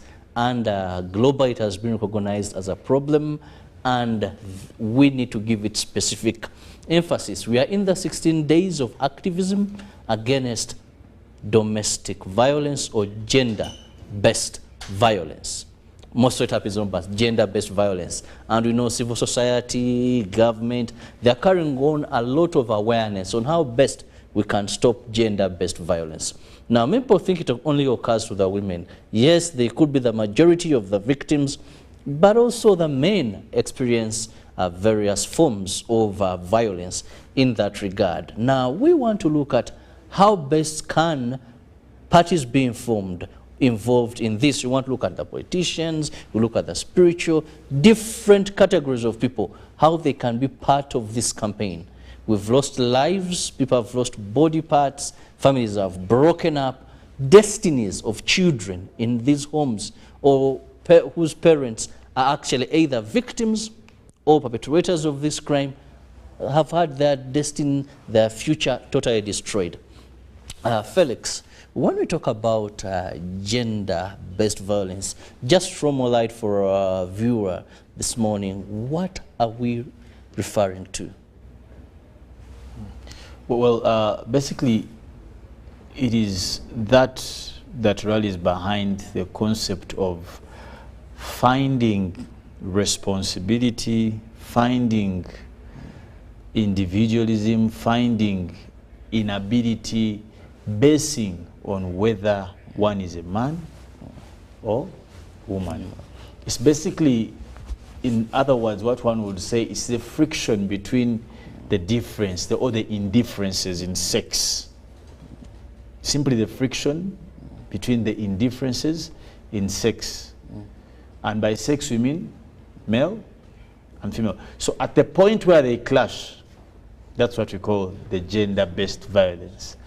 Now, it would be later on conceptually right for us to also find out the purpose of the friction, and that's what I think you are introducing. And that's why we celebrate, or we pick out these days to highlight the purpose of the friction between why, you know, as I said earlier, it is majorly about the indifferences that come with being different. Our failures to respect the fact that we are different. So those particular reasons that highlight themselves whenever we talk about Kirabo being a man and probably Sarah being a woman, or Philomena or Mollen or whoever, what is in between there is what we seek to address as we celebrate these particular days. One, these are informed by societies, and let's not get this twisted, it's a matter of fact.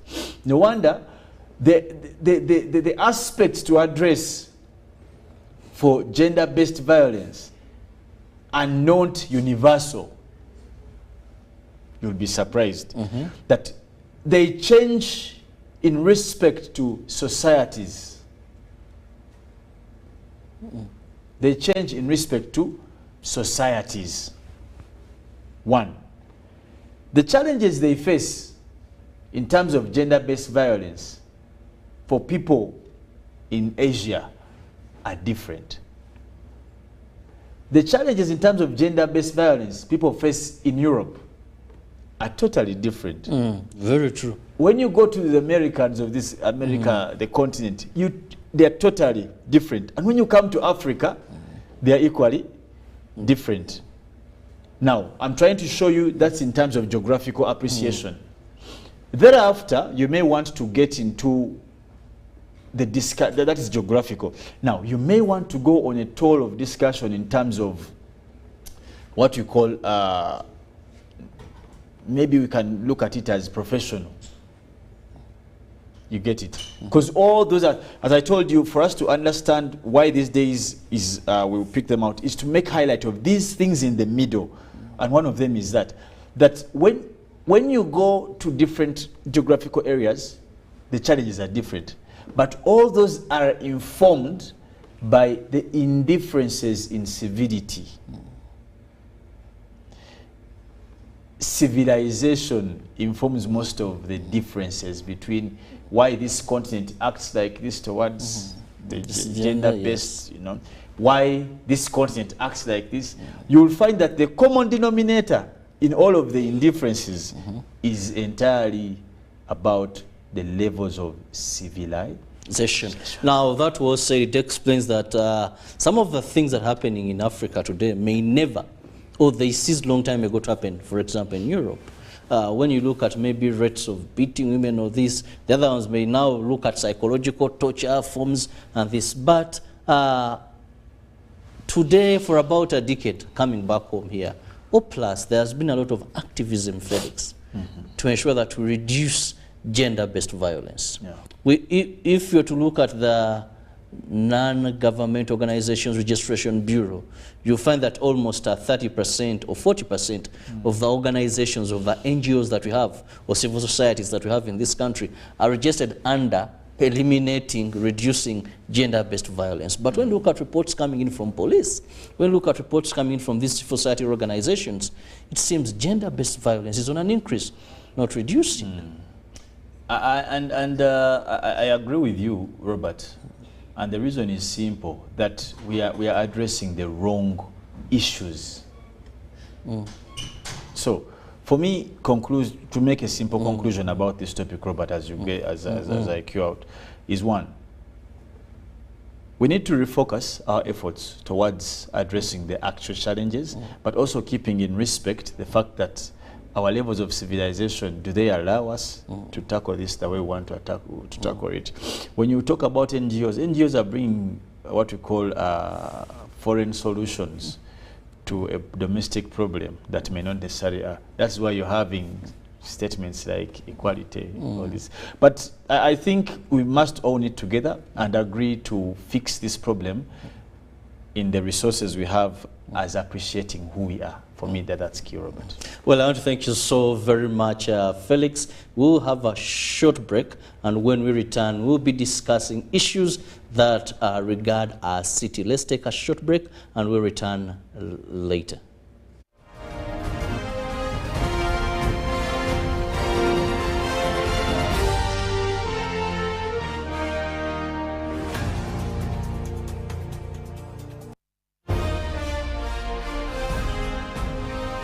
Live from Now Avenue in UBC Studios. This is Good Morning Uganda.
The FIFA World Cup Qatar 2022.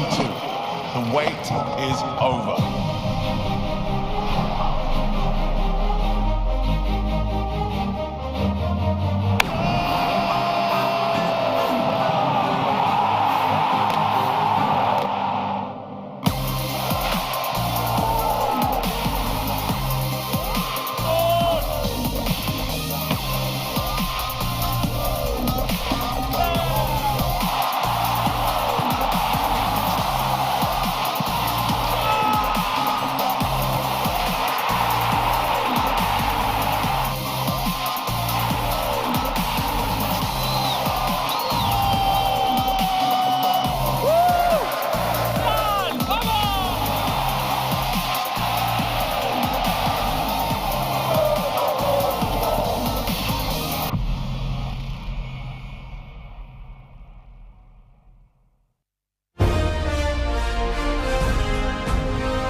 Live from Now Avenue in UBC Studios.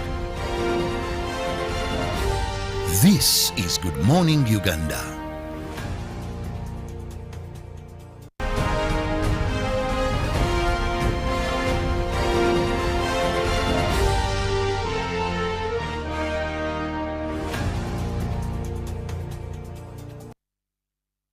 Good morning once again, and thank you so much for keeping it with us on UBC TV. Now, earlier on, we had talked about issues regarding Kampala, order in the city, and a number of issues that include the Boda Boda sector and people operating in markets. Now, joining me on the set this morning, we have the Minister for Kampala Affairs, that is Honorable Mr. Kabanda. You're most welcome. Thank you. And there's so much happening, and we want to take a bull by its own very fast. Now, Honorable Minister, briefly explain to our viewers what exactly is happening in Kampala when it comes to streamlining the Boda Boda industry. Thank you very much. I'm also happy to be here. I'm pleased that I'm with you here at UBC Television. As a Minister for Kampala, I think I need to explain to you. Previously, we had started training Boda Boda people. Then shortly, we stopped due to interference with government officials, some politicians.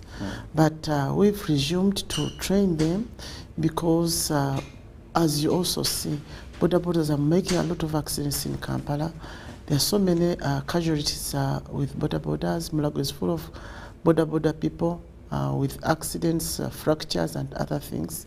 Head injuries, so we decided we should resume training Boda Boda people. We started with KCCA, registering all the Boda Bodas. We want to know how many Boda Bodas do we have. After that, we are going to train them with traffic police regulations. Then afterwards, we shall examine them and see whether they are really fit to be drivers of Boda Bodas. Previously, they thought we were going to examine the brain, but we examine the eyes, the ears, and other things to see whether they really see. Because sometimes you might find a Boda Boda crashing with someone whom you think they wouldn't have crashed with. So shortly when we examined, we found out that people are not seeing, people are not hearing. Even if you heard, someone cannot hear. Some of them have visual sight problems, others hearing. Yes, so we said we should continue with training them, and we've arranged for some, we've talked to some schools, and they are resuming today. The training is resuming today. Then we are going to gazette the stages. Gazetting the stages in Kampala, we want to know how many stages do we have in Kampala and how many people should be on one stage. Then afterwards, they are going to get a uniform. And it's compulsory for each and every person to put on a helmet on the head because it's a protector. Then with security is also going to assist us with the security code, the barcode behind the jacket, and at the helmet, then the number plate of the Boda Boda, such that we also know that if anything happens somewhere, we should all know that this accident happened here, this incident happened here, there was a theft at this time, and this was the Boda Boda which had taken someone. So we could easily trace that person. who was carrying that person. So that's why we arranged, we're working together with the Minister of Works and Transport, our ministry, Minister of Security, such that we can rearrange the Boda Boda fraternity. Well, so much has to be done, like you've explained, and all is good. Most of the people using and those riding these Boda Bodas. But Honorable, we've had conflict in this Boda Boda sector. Yesterday, we saw some places that were ready to begin the registration. And the Boda Boda, under their various leaderships, met and said they were not included in this process. They have to be part of the process. What they are not part, therefore, is not theirs. And some who sounded very resistant, saying, this won't work out. No, you see, people sometimes, they don't know what they want. Because previously they have been taking Boda Bodas, those without number plates, those without logbooks, those without driving permits, and so on. At first, when we trained these people, we found out that were only 157 people who qualified to be Boda Boda drivers, those who had each and everything on board. But now we've started training and they've started complaining. There is that conflict of interest with the leadership. Because they even have a president. Someone's told me I'm the Boda Boda president, so I should be inclusive in each and everything. And when you hear them talk about that they are not included, they know they should get some money. So they want us to handle this part to them, so them they get their small money, then they bring them to us. That's what they want. So we still have a problem with the leadership. But we had said that we are going to get an umbrella where there are leaders on top, that is the district level, region level, district level, then division level, then parish level, and village level. That's what we want. But we thought we should begin with the training. Because if we start with that, then there are going to be so many fights. So that's why we said we should do it as KCCA. So, but I know we are going to get some conflicts of interest, but we shall try our level best to see that we get what we want, and we're not going to stop from here. You see, sometimes people think that, this is KCCA, whatever they do, they are going to stop there, whatever they do, I think they will not succeed. That's why even politicians intervene with everything we are going to do. But for us, we are willing to do whatever we are supposed to do, because I think we need to rearrange the Boda Boda issue. Now, there are some things that we want to iron out properly. Honorable, are these trainings free of charge? Because yesterday we had some say there is a levy, which is 60,000. One time had the Lord Mayor say that whatever KCA is doing now is illegal because you don't have a backing law. What is exactly happening? No, you cannot wait for people to die, then you bring the law in place. First of all, we are working with Minister of Works. Minister of Works has the mandate of training these people, and that money they are paying is 60,000. Yes, it's true. It's not for KCC, it's not for Minister of Works, but it's for those people who are training these people. Because that is a school where they're supposed to spend 5 days. So they should pay for that, for that training. No one gets that money. It's those schools. So can that be legally challenged? It's Did it not go legal. through advertising, we procedures? No, we advertise. Okay. That's how we came up with those schools. Because right now about 6, there are about 8 schools. I'm not so certain, but there are certain. We selected some 6 schools. That's when we put it the other week. We put it in the news. Then we vetted some schools. And that's when we put it on radio that they are supposed to go either Chila Road, Wankulukuku, Ndede Troops, all those schools, all those places. You're supposed to train them from there. So each person goes where he wants to go. But at least the fee is 60,000. Does not come to us. It's not, in fact, it's for those training schools. And I think they give their own receipts and everything. So now, when we talk about this training, the 60,000, what does the Boda Boda, apart from saying they have gotten the training, is there a certificate? And if there is, what is the value of this? Because it's not a driving license to verify. It's not a driving license, but that person is supposed to go. That person is supposed to go with that small certificate to get the driving permit. So I think one thing he will be included in our data of Boda Boda. Then secondly, that person will carry that small certificate to the driving school, to where he gets the license. The permit or the driving license? permit. Yes. Driving permit. Yes. Well, our viewers, we are still discussing issues of ensuring that there is order in the Boda sector. And of course, later on, we'll be also discussing the markets now that you have the minister in charge of Kampala. Now, you can be part of the topic of discussion by simply going to our social media platform. The number will be coming up on your screen. And please send us a text message or a WhatsApp message regarding the matters we are discussing right now. The number is 0709 60 25 92. 0709 60 2592. That is the number where you can send us a message, both an SMS or a WhatsApp message, and I will be reading out those messages to the Honorable Minister, and she will be responding regarding that. Now, before we leave the Boda issue, there are fears that you're going to render people jobless, and that is why there's this resistance. Someone told me out of the 42,000 Boda that registered, leaving out that even didn't register, that not even 10,000 will be accommodated in the city. So there's already a threat that you're trying to chase away people from where they have been fending for their families. No. I think that's a misinterpretation. People are going to be given jobs because we know it's part of employment in town. So you cannot just send them away like that.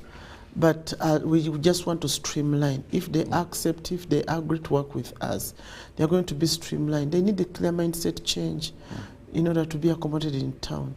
Not just, you don't know why you're driving in town and you're just driving anyhow, the reckless driving. Everything happens with Boda people. So we just need to streamline them. If they agree with us, we're going to work with them. First of all, I've told you that we are going to give stages. Each person knows where he's supposed to drive from. Each person knows how he's going to drive from there. And the management on those stages is going to be inclusive. So we are going to rearrange them and streamline them.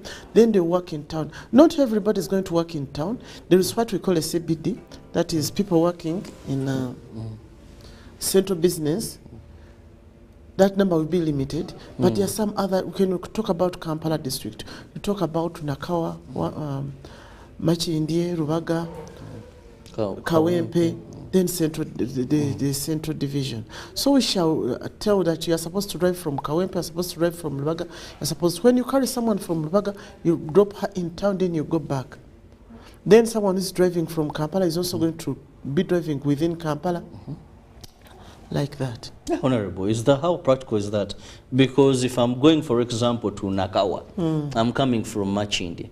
Someone will have to, I'll get a Boda from Machindi, then I reach Central, I'm dropped. Yes, there. You are dropped. Then again, I get another one to... But still, if that's your destination, then they can take you where you're supposed to go. Okay. But it's not, we shall not allow someone who does not belong to that stage to come and wait there until she gets what? A passenger, yes. So I think if you are driving from Kampala, you from Machinde, come from Machinde, they drop you in town, then you go back. Not picking a person. But you can, but maybe on the way, but at least you're not supposed to benchmark on your which has been a problem, that you come to a stage and they tell you that one does not work here. Yes, that's not a member of this stage. That's what we want. We don't want you to come and start on your preferred stage that you're waiting for a customer. You wait for, let this one work on that stage, then you go back and collect another one from Machindi.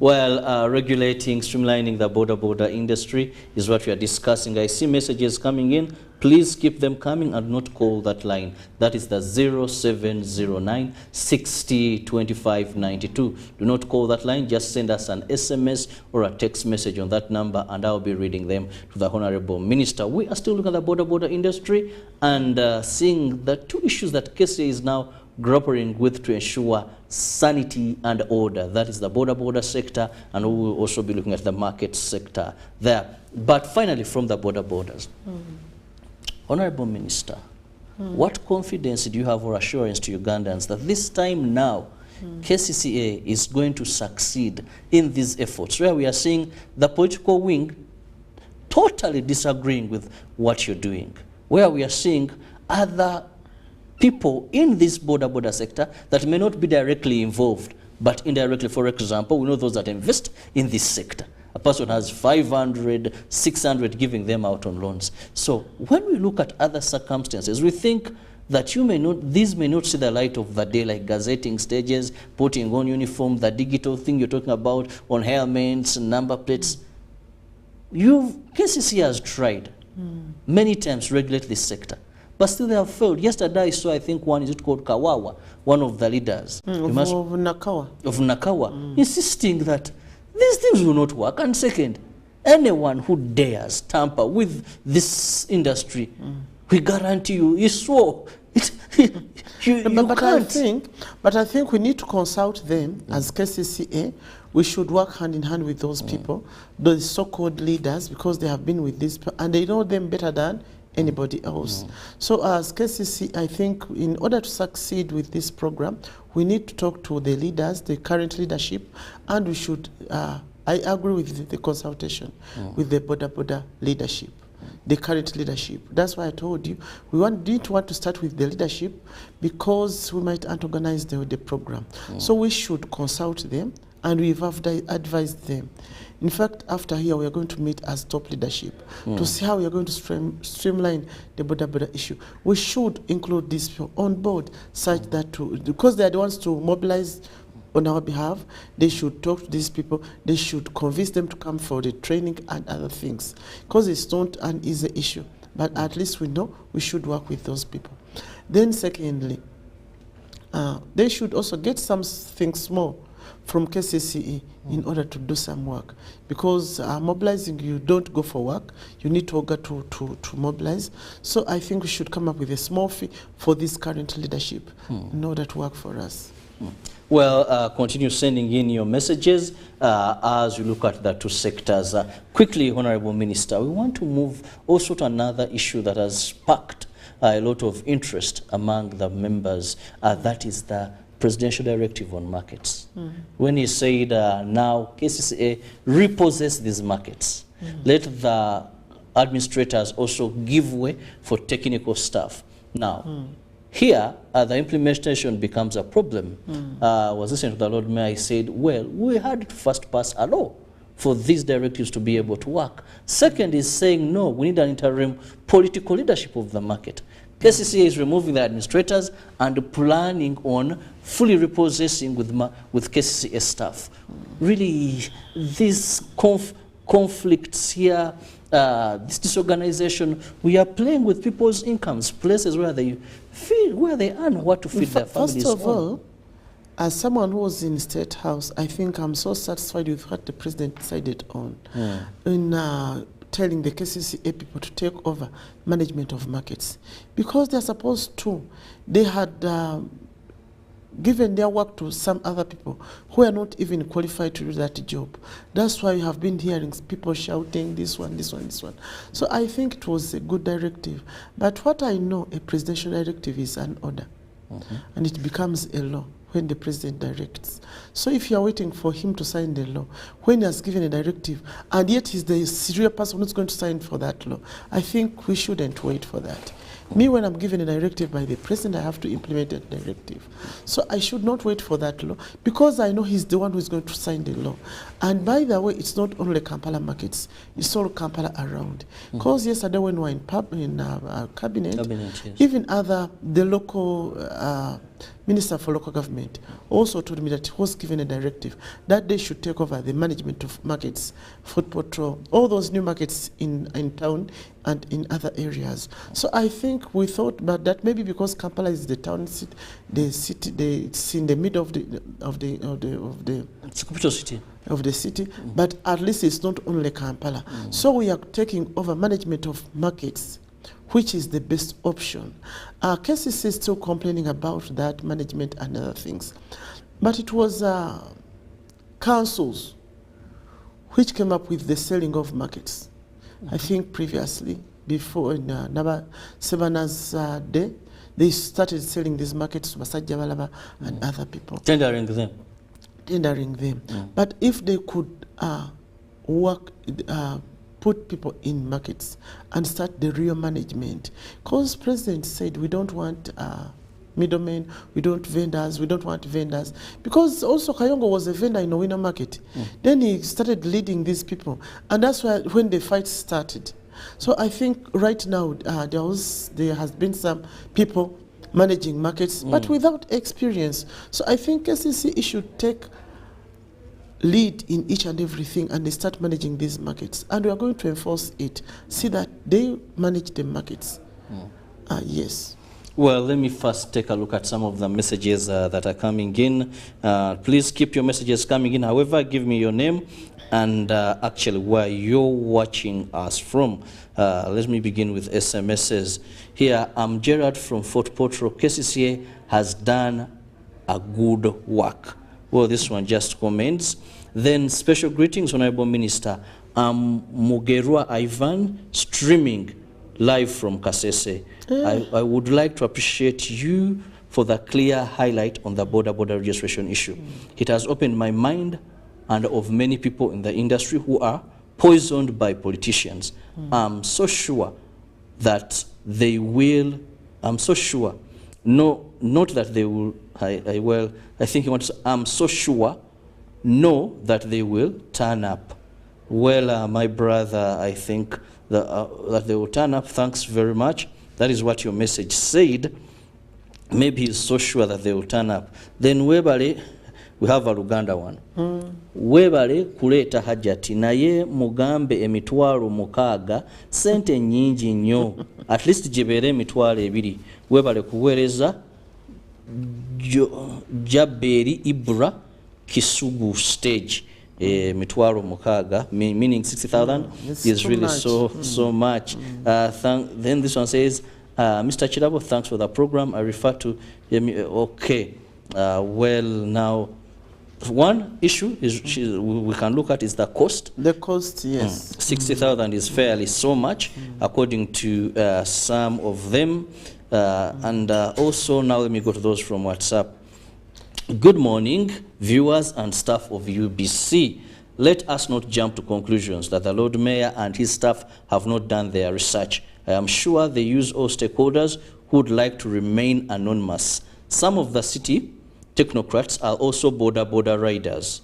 This exercise is to bring safety and order in the city. I think it is necessary. So this one supports and says where it is necessary. For sensible development, kick politicians out of the city. From the technical view of Kampala, it cannot accommodate 42,000 Boda Bodas. Yes. Now, this one says, politicians outlet the technical staff work. I think I should thank them.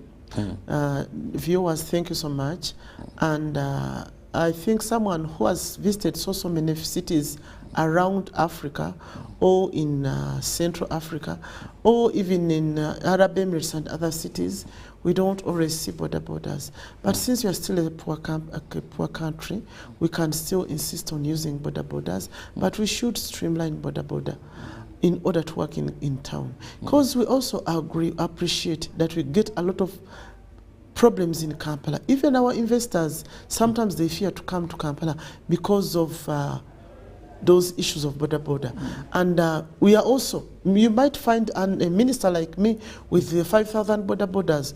You might find a mayor with 1,000 Boda Bodas. You might find an MP with 2,000 Boda Bodas. That's why sometimes when we start streamlining, some people start intervening because they know we are going to touch their hearts. So at least we are not going to be frightened by anybody. We are going to do what we're supposed to do. And it's high time people see changes in Kampala. People see changes in everywhere, in markets, in other things. Because when you talk about Kampala, you talk about markets, you talk about vendors, you talk about Boda Bodas, you talk about taxes, Then you go to the buildings, but at least those 4 things are so crucial in Kampala. So we should streamline, and they should trust us with what we are doing. It's not in a bad, we are not doing it because we don't support any other person, but we are doing for the good of the country and for the good of Kampala. We need changes in Kampala. Well, someone says this. Good morning, Hajat. Thank you for turning up on UBC TV. It has been a long wait. Well, she's here. Now he says, Aziz from Rubowa. Me, I still don't think if government's efforts are going to yield anything towards the safety of the city, when we still have people like, he says the Lord Mayor, who still play sympathy politics. So for him, he sees this as an impossibility, given the political terrain in this country. Now another one asks, does the 60,000 include a driving permit? If not, how much is it? Wow from Bwebaja. So let's look at the political interference and also clarity on the monies. No, we cannot refuse politicians to intervene because they have their rights to do what they're supposed to do. And me, I was appointed by the president, and I have to do what I'm supposed to do. Then secondly, about the amount of money, we sat and at first, people, also some schools were saying, we can do this at 20,000. Then afterwards, when they sat and see what they're supposed to do, they increase the amount of money. But that's, you pay it once. It's not given every year or it's every what. So you give it, that is the training which you are supposed to undergo throughout your life. So I think that money is worth it, the training for 5 days. We need, those trainers have to eat, they have to transport and other things. I think it's worth it. They just give you a small certificate that you have undergone the training or you have passed the training. Then with the driving permit, we sat as ministers with the Prime Minister. We wanted to see, because driving permits were a bit expensive. Yes. So we are trying to see how much they are going to pay. But we have to sit with the revenue, because that money was already put in the budget. So we have to sit them. Up to now, have not yet agreed on how much money they are going to pay. But we said as ministers that this money is too much for the Boda Boda riders. So with time, I think we shall come up with amount of money they are going to pay. But for the time being, like I've told you, we found out that only 157 people had all the requirements of a Boda Boda rider. So that means even if we don't sit with the other ministries, so we are losing a lot of money as government. So we should come up with a minimum amount of money which they're supposed to pay as Boda Boda riders, as amount of money for the driving permits. Well, another interesting one here is Nelson in Ginger City. Please, Honorable Minister, how many Boda Boda riders are in Kampala? Multiply that number times 60,000. Then don't you think you will be promoting corruption? But that, like as if you pay school fees in a school, you cannot multiply that money, because that's like that's school fees. Your school fees, you're going for training. And let me tell you, I'm a medical person. I have a clinic.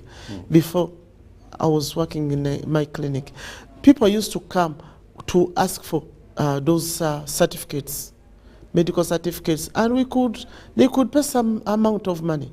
You examine just the eyes and the ears, and then you offer a certificate of compliance, but it used to be said very expensive. So if they are going to examine the eyes, the ears, and they are going to do some other tests and the driving tests on road, I think that money is not too much money.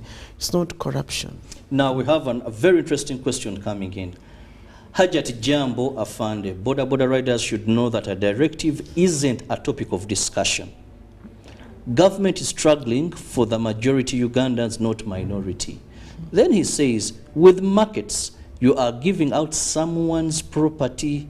Market vendors in Kampala paid for ownership. Therefore, clear that before. How can you manage the markets when the vendors pay for their utilities? What is management then? Bush Katende. No, according to the presidential directive, he directed us that we should ask for some small amount of money for the utilities as we are managing the markets, electricity, water, and garbage collection. But We have not yet come up with how much money they're supposed to pay. That's still a problem. But we said we are going to charge them the amount these vendors have been charging before. But we should come up, as KCC, as government, should come up with a certain amount of money as to how much they should pay after clear guidance by the cabinet. So I have prepared the cabinet paper. I'm going to take it. I have already taken it to cabinet, have not yet discussed it. We are going to come up with a certain amount of money. We are supposed to pay as vendors in all markets, depending on how big the stall is. Because sometimes you might find someone in Owino market with a very big stall, a wholesaler to other people. Then a small stall of maybe with a capital of 500,000. Then another has a capital of 10 million. So they cannot pay the same. So those are the things we're going to work on. That's why we need to register those in all markets, see how big the stores are. Then afterwards, you'll come up with how much they're supposed to pay. So at this time, we are only charging these people are bringing things in the market, like Maktoke sellers, those things, those who sell those, they cast, bring produce into. Those who bring produce in the markets, those are the only people we are charging now. And we said we're not going to charge the toilets, so we're not going to charge other things, but they should pay for the utilities like water and electricity, depending on someone. Supposing you have a popcorn machine, you have a juice machine, you have all those things which are done in the markets. So you should pay for that electricity which you are using, other than another person who does not even have anything concerning electricity. So that we shouldn't pay the same. That's why we should look into these things. We are going to go back to the markets and see how is things happening in the markets, because previously these people who have been in the market have not given us any report pertaining on what is being done in the markets. So, and there's been a lot of wrangles in the markets, fights, beating, taking up people's things and other things. So this is what we want to streamline. Someone has talked about the ownership. I cannot talk about the ownership of the market because those are legal issues. If you have any problem, we have put up a desk, complaint desk. You can come and complain to us. Then we shall sort it out. Secondly, if there are any legalities in the market, if you think there is anything you need to streamline, you come and talk to us and tell us where the problem is. Then the legal officers, we have the Attorney General, who is supposed to streamline those things, because we work together as ministers with the Attorney General. So the legalities about markets are going to be streamlined by the Attorney General. It's not supposed to be me. Very interesting. Finally, as I have your concluding remarks, when the president was coming up with this directive, he said there's extortion. Yes. People are being charged highly for things they cannot afford, or they are paying, they're giving their arm and leg just to sustain. And he wants market to be for the ordinary person. However, when you talk about looking at the store size, then the amount of money, traders who are not even in markets are crying over licenses, high cost of licenses from KCCA. Do you think the presidential intention to have KCCA run these markets or repossess them will be achieved? No, I think extortion was done by the other people who have been managing the markets, because they are vendors themselves. So when they saw themselves high, charging, they could not even listen to anybody. So they could just go, you give me this, you are my friend, you do this, now you are leaving this store, you are giving it to this one. There was a lot of corruption in the markets. I think that's why he came up with that directive. But now we want KCCA to go and look at each and every person in the market. Then we shall come up with a price of how much they should pay. Then we're not going to overcharge these people because they are our people. They are wananchi, like the president says. You don't overcharge my wananchi. These are Bamufunapolas. So I think he thought that if KCC comes in, they are not going to act as these people have been acting. So that's why we are going to work hand in hand with these people. We have put the other DCs in place. They are going to assist us to see that there is no more extortion in the markets. And I think people have appreciated. We started with Wandegea Market. Wandegea Market, there is peace now, because have even opened the stores which were closed for over 8 years. People had taken the stores and they were landlords of a land of a market. So someone could just come open. If you want, you pay 1 million. If you don't want, then he closes and goes. He had the rights that other person, the middleman, could also send you if you don't pay how much he wants. Yet KCC is charging 65,000 per small shops, but they are charging them 1,500,000. 300, the minimum of 300. So that's what the president looked at and said, no, it's enough is enough. Let's not, and one person per store, that's one thing. Then another issue is no landlord in the market. Like Wandagea market is fully government market. So it was not working just because of those people, the imposers who thought even our cases officials cannot exclude them because they're also in markets, also making money, as if they are also, as if they don't have other jobs. So now we have streamlined the RDCs, the RCs of Kawempe is there, the commercial officers are there. So we have started a new chapter with Wandagea market. They should open all the stores. They should give them out to those who are being, those who are renting to other people. We have told them, you start paying to KCCA and you obtain that KCC. Well, Honorable Minister, I want to thank you so much for your time. Maybe in less than a minute, if you can have your final remark. Okay, I thank UBC TV for giving me this opportunity, but I should tell the Ugandans that we are not after anybody. We are not after politics. We just want to streamline Kampala as Kampala, and from Kampala we shall also go to Kampala Metropolitan, because this is Kampala Metropolitan City. So we want to keep Kampala clean, make changes in Kampala, and we love each and everybody, despite of which party you belong to, but we are not after politics. So for us, we shall work with people, we shall improve their lives, and I know people are going to appreciate afterwards. Well, thank you so much, Honorable Mr. Kabanda, who happens to be the Minister for Kampala, for your time. We hope we'll be having you more on other issues as they arise within Kampala. Well, I have to leave room for Ruben, Kasera, and Pima to give you all the sports updates. Have a lovely day.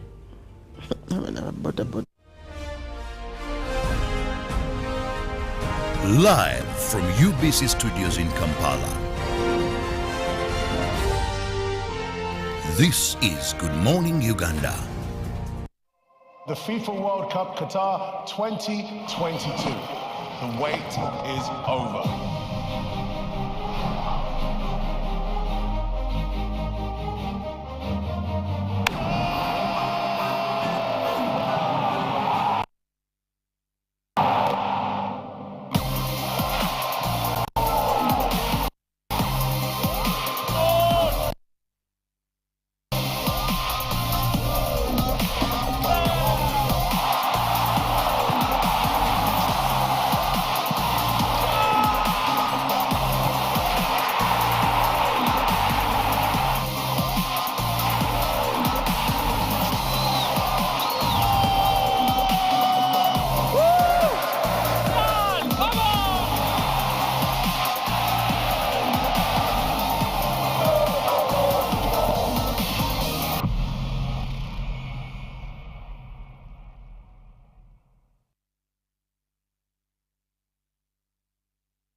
The Ministry of Health informs the public that there are confirmed cases of Ebola in Uganda. We, however, urge the public not to panic as the situation is being managed. The Ministry of Health further reminds the public to be on the lookout for any persons who may show signs and symptoms of Ebola. These include high body temperature, abdominal pains, diarrhea, vomiting, bleeding from the body openings such as the nose, eyes, and mouth. Please inform the nearest health worker immediately if you see anyone with these signs and symptoms. To prevent Ebola from spreading further, please take the following preventive measures: regular washing of hands with water and soap, avoid handshaking and hugging, avoiding any contact with any suspected Ebola patients. Any person who dies suddenly should not be buried but reported to the nearest health worker or LC1 immediately. For further information, please call the Ministry of Health toll-free number on 0800